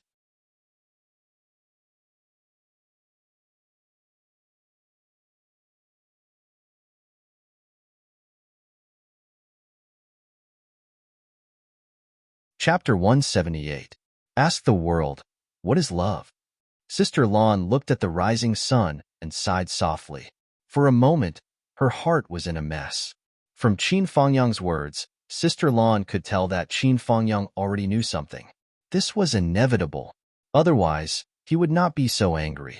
You all want to help her, but why didn't anyone help me? This sentence was very obvious. Qin Fangyang is not stupid. No wonder Qin Fangyang had so many things to do with the old principal. He often went to He Yuanyue's office, and everything was so natural. Qin Fangyang was such an iron-blooded man. It was really hard for him to think of these reasons every day. Sister Lan sighed in her heart. But what should we do about this? Sister Lan absolutely did not dare to tell He Yuanyue what Qin Fangyang had already guessed. This was a bomb. It would immediately blow He Yuanyue to smithereens. Go back and rest. Sister Lan sighed and hurriedly flew away. Luo Lai naturally felt that Qin Fangyang and Sister Lan's emotions were very strange. He could not help but have doubts in his heart. Could it be that Sister Lan is the wife that old Qin has been looking for? After so many years, she has a new lover and does not want to acknowledge him? But I don't see Sister Lan's new lover. Old Luo scratched his head. He only felt that these boring things between men and women were really too tiring. It's better to be a single dog like me. I don't have the burden of a family and have no worries. Luo Lai shook his head. What love? It's so boring. He flew away. Mu Yinyan grabbed the siblings and rushed into Zhou Xiaoyan's boudoir through the window like a rainbow. Zhou Xiaoduo looked over. There it is. Put it down quickly. Zhou Xiaoyan hurriedly placed the piggy bank in the hidden compartment that had been prepared earlier under the bed and fixed it firmly. Although it was only a moment, the three of them were so nervous that they were sweating. As the saying goes, one should not fail at the last step. If there was a mistake at this last step, they really did not know how to cry. All right. Zhou Xiaoduo wiped his sweat and sat down on the ground as if he had collapsed. He murmured, "How would I know that you guys are so capable? I originally planned to finish all this work in 3 nights. But in the end, it was done in 1 night. Way beyond the budget, way beyond the budget." Mu Yinyan snorted and said, "This is a matter of life and death. How can it be delayed? Naturally, it has to be done as quickly as possible." Zhou Xiaoyan also sat down. This night, she was the weakest among the 6 people who worked hard. She was also worried about where every coin fell, so she was really tired. Mu Yinyan frowned and paced around the room. She was still a little worried. "Xiaoduo, will your arrangement really work?" Zhou Xiaoduo closed his eyes and pondered. He deduced from the first step all the way to the last step. After a long while, he opened his eyes and said faintly, "There's no mistake at all. As long as the aura examination technique is real, then my setup will definitely work." Mu Yinyan rolled her eyes. Of course the aura examination technique is real. Hearing Zhou Xiaoduo's words, Mu Yinyan could not help but breathe a sigh of relief. But at the same time, she felt even more tired. She simply sat down on Zhou Xiaoyan's bed and said, "Last night, Qin Fangyang used the method you taught him. How was it? Teacher Qin has made a huge fortune this time. But he's not willing to give me a single cent." Zhou Xiaoduo looked heartbroken. He wanted to donate it all. Alas, he's really a spendthrift. No wonder he wanted to take back the 2 low-grade jade of astral souls that day. He's really a miser. Mu Yinyan was silent for a moment and said, "Teacher Qin is really selfless. Xiaoduo, it's your blessing to have such a teacher. You must cherish it and study hard." "Well, I know. I'm just saying. You guys have a rest. I'll go back now."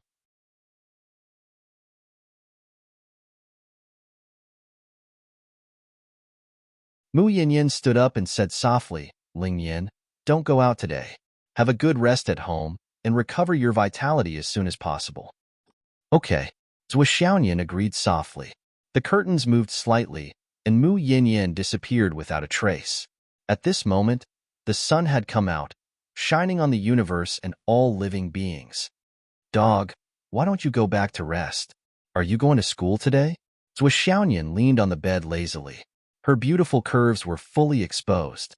Zhou Xiaoduo swallowed his saliva and stared straight ahead. I want to study. Study. Study. Study hard. He was staring at her and did not even know what he was talking about. Dog. Zhou Xiaoyan pouted. What are you looking at? Although she pouted, her posture did not change at all. However, Zhou Xiaoduo was frightened by her roar. He thought that Zhou Xiaoyan was really angry. He jumped up and said in a panic, Then I'd better go back and rest. I have to go to school later. With a whoosh, he ran away with his tail between his legs. How dare you? I didn't chase you away. Do you have to be so scared? Zhou Xiaoyan pouted. Her delicate body lay on the bed weakly. I'm so tired. She finally fell asleep. Zhou Xiaoduo returned to his room in a flash, but he did not rest. The first thing he did was to find a map of Phoenix City. He studied the map carefully, took out a pen, and drew a circle around the Ming's headquarters and the artificial lake of the Ming's group.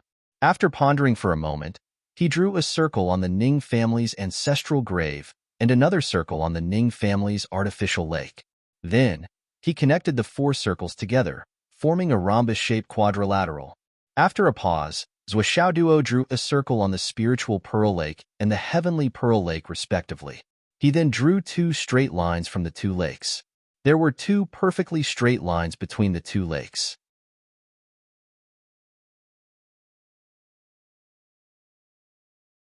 The source of the 2 lakes was the heavenly pearl lake, which ran all the way to the top of the Ming clan's headquarters, and then ran all the way to the Ning clan's ancestral tombs in the other corner. The other source of the spirit pearl lake ran all the way to the artificial lake for drinking water of the Ming clan, and then the artificial lake for drinking water of the Ning clan. As the 2 lines continued to extend, they finally met. Zhou Xiaoduo had drawn a circle on the intersection, which was Feng Wu's residential area.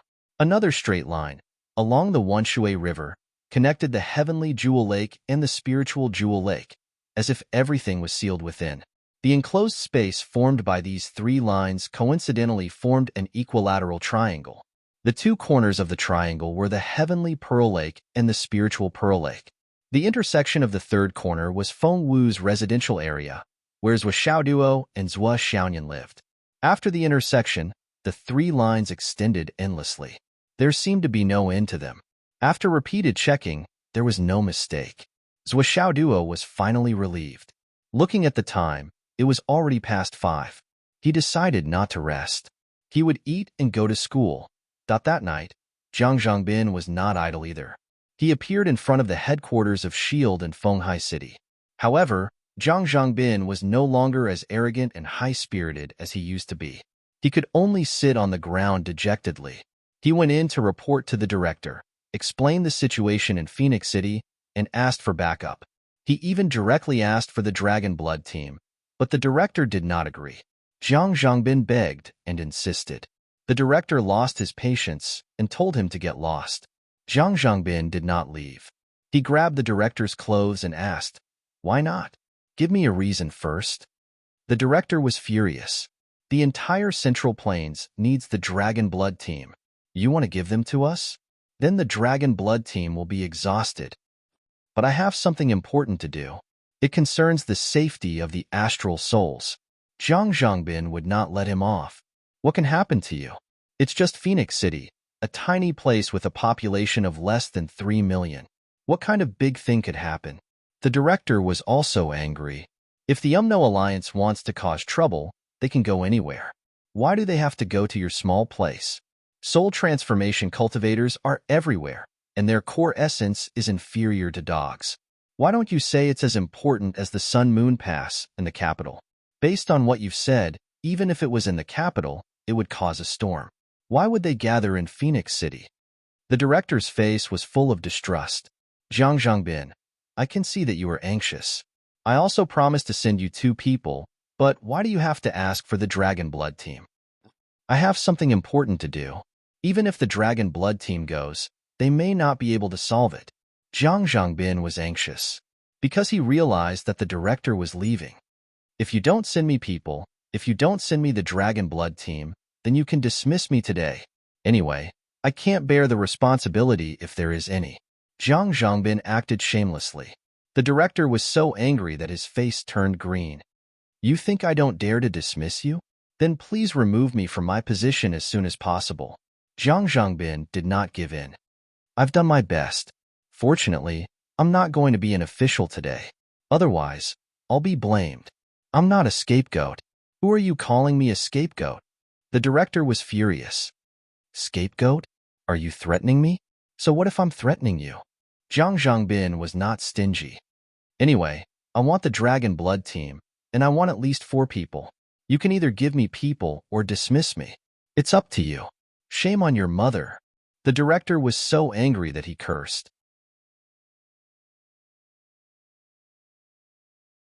Is this the attitude you should have when talking to your superior? You've already done it once. Zhang Zhangbin jumped up, his face full of anger. You fucking ran away after having sex and left us in Phoenix City. You fucking forgot all about it. You didn't ask about us for more than 20 years. If it weren't for Teacher He's help, my mother and I would have starved to death. So what if it's a small place? Without this small place, there wouldn't be us. You fucking still have the face to say that you've shamed my mother? How many more times do you want to throw her away? Zhang Zhangbin shouted.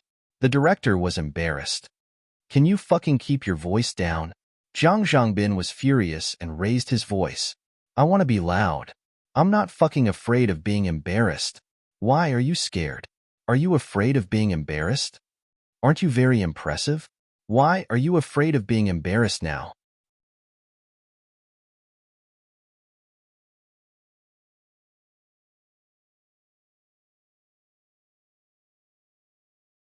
Chapter 179.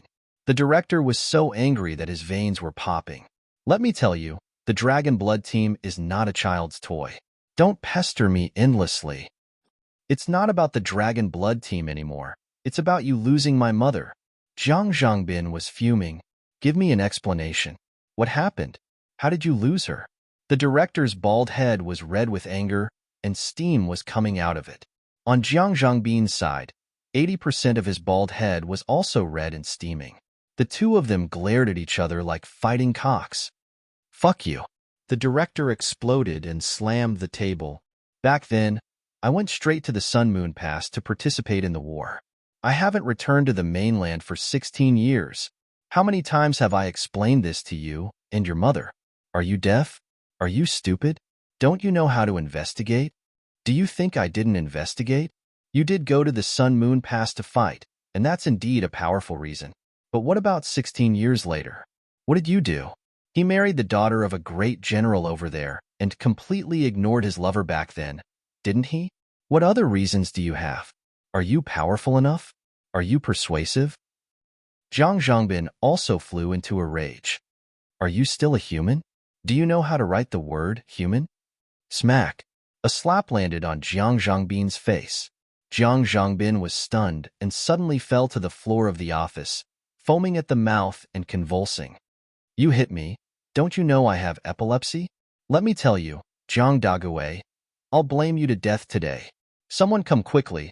The director is so angry that he hit his illegitimate son in his office that he has epilepsy.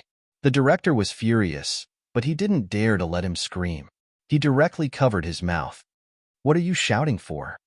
Don't shout. Why are you shouting about such a trivial matter? Even if you don't want your face, I still want it. Woo-woo. Zhang Zhangbin struggled and suddenly opened his mouth to bite. His teeth were sharp. Fuck you. The director quickly let go. Zhang Zhangbin squatted on the ground and panted. Tell me, are you going to send him to me? The director scratched his head and looked like he had a headache. You fucking used this trick at the most critical moment. I've already explained the matter about your mother many times. You've also used this to get a lot of things from me. But you can't use this as an excuse every time. Do you understand? It's not like you don't understand. It's like this every time. After all, I'm the director. Binner. Bullshit. General director. You're just a beast in human clothing and a scum of the society. I'm a branch director. Zhang Zhangbin mumbled. Am I shameless? The problem now is that every time I don't mention this, you won't do anything. What can I do? This isn't a one-trick pony. It's the only trick that works on you. Why wouldn't I use it? The head of the bureau looked like he was about to vomit blood. This was truly 8 lifetimes of bad luck. Back then, because he was about to leave, he went to the front lines. He didn't know if he would be able to return. He met a young girl by chance, and then he said that going to the front lines was very depressing. After that, he drank some wine. After that, he did it in a muddle-headed manner. After 16 years, he had really forgotten about this matter. He changed his job and found a wife. Who would have thought that his marksmanship back then was so good that this thing suddenly appeared out of nowhere? There was no need for a paternity test. One look at the characteristic of the young man's balding head, and he knew that he was his son. He couldn't deny it even if he wanted to. Besides, the old principal treated me so well. After so many years, you guys didn't even care about the things that I reported so many times. I'm embarrassed to say that you're my father in front of her, although it's a cheap father. What do you mean by cheap father? The head of the bureau was very angry. I'm a biological father. Isn't a cheap father? Is there something expensive? Cheap or expensive? Do you think I'm buying leaks? And that Phoenix City's Phoenix vein?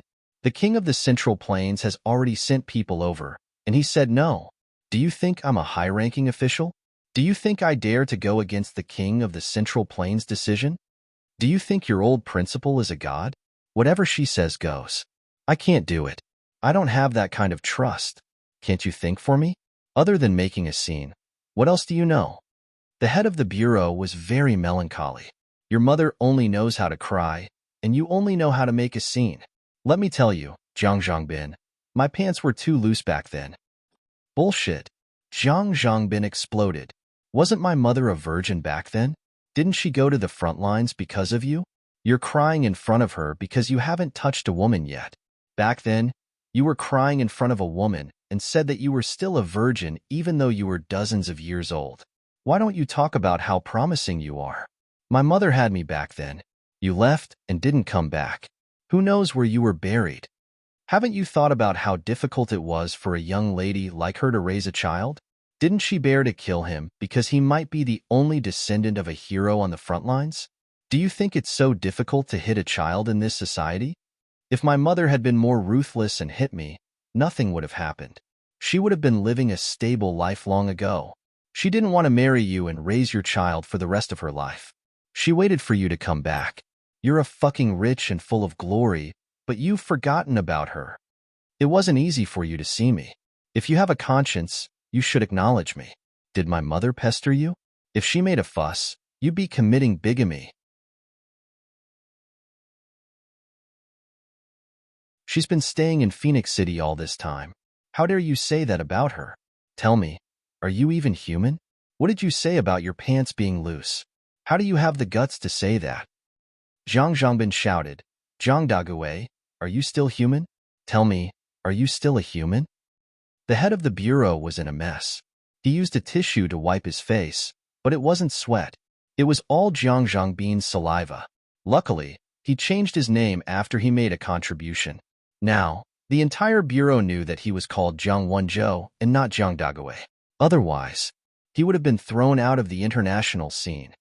Can you keep your voice down? Humph. Bureau Chief Zhang Wenzhou was also very annoyed. This time, when he saw that this kid was willing to come to see him, the fatherly love that he owed him for many years suddenly surged up. He planned to satisfy him this time. In the end, he might as well not see him. He wanted the Dragon Blood team the moment he came. Did he think the Dragon Blood team was cabbage? And the biggest problem now was that he really couldn't spare any manpower. Do you have to ask for the Dragon Blood team? Director Jiang pinched his nose. Yes. Then wait here. I'll see if there's anyone left in the Dragon Blood team. Zhang Wenzhou sighed and went out. Zhang Zhangbin waited in the office. Suddenly, a few people came in and asked him to wait in the hall. Zhang Zhongbin thought about it. There were too many secrets in the director's office. It was normal, so he went to the hall. Then, the director didn't appear then. Starshield got off work. Off work, Zhang Zhongbin was naturally kicked out of the door. When he called again, he realized that he couldn't get through. Sorry, the number you have dialed is turned off. Zhang Zhongbin, who came to his senses, squatted at the door of Starshield dejectedly. Fuck, I was actually made by such a thing. What director? Bah. He ran away and hid like a rabbit when he encountered trouble.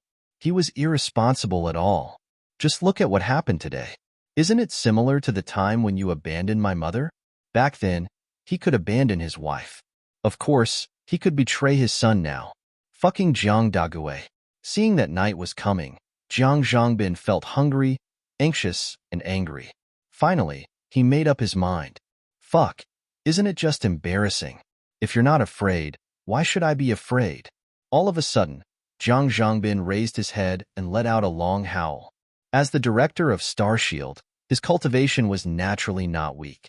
At this moment, he suddenly roared into the sky in the busy city. It was deafening and could be heard by tens of thousands of people. Everyone subconsciously looked in the direction of the sound.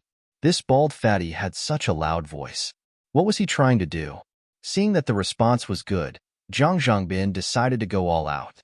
He jumped and came to the side of the loudspeaker for square dancing. He picked it up and flew directly to the flagpole of Starshield.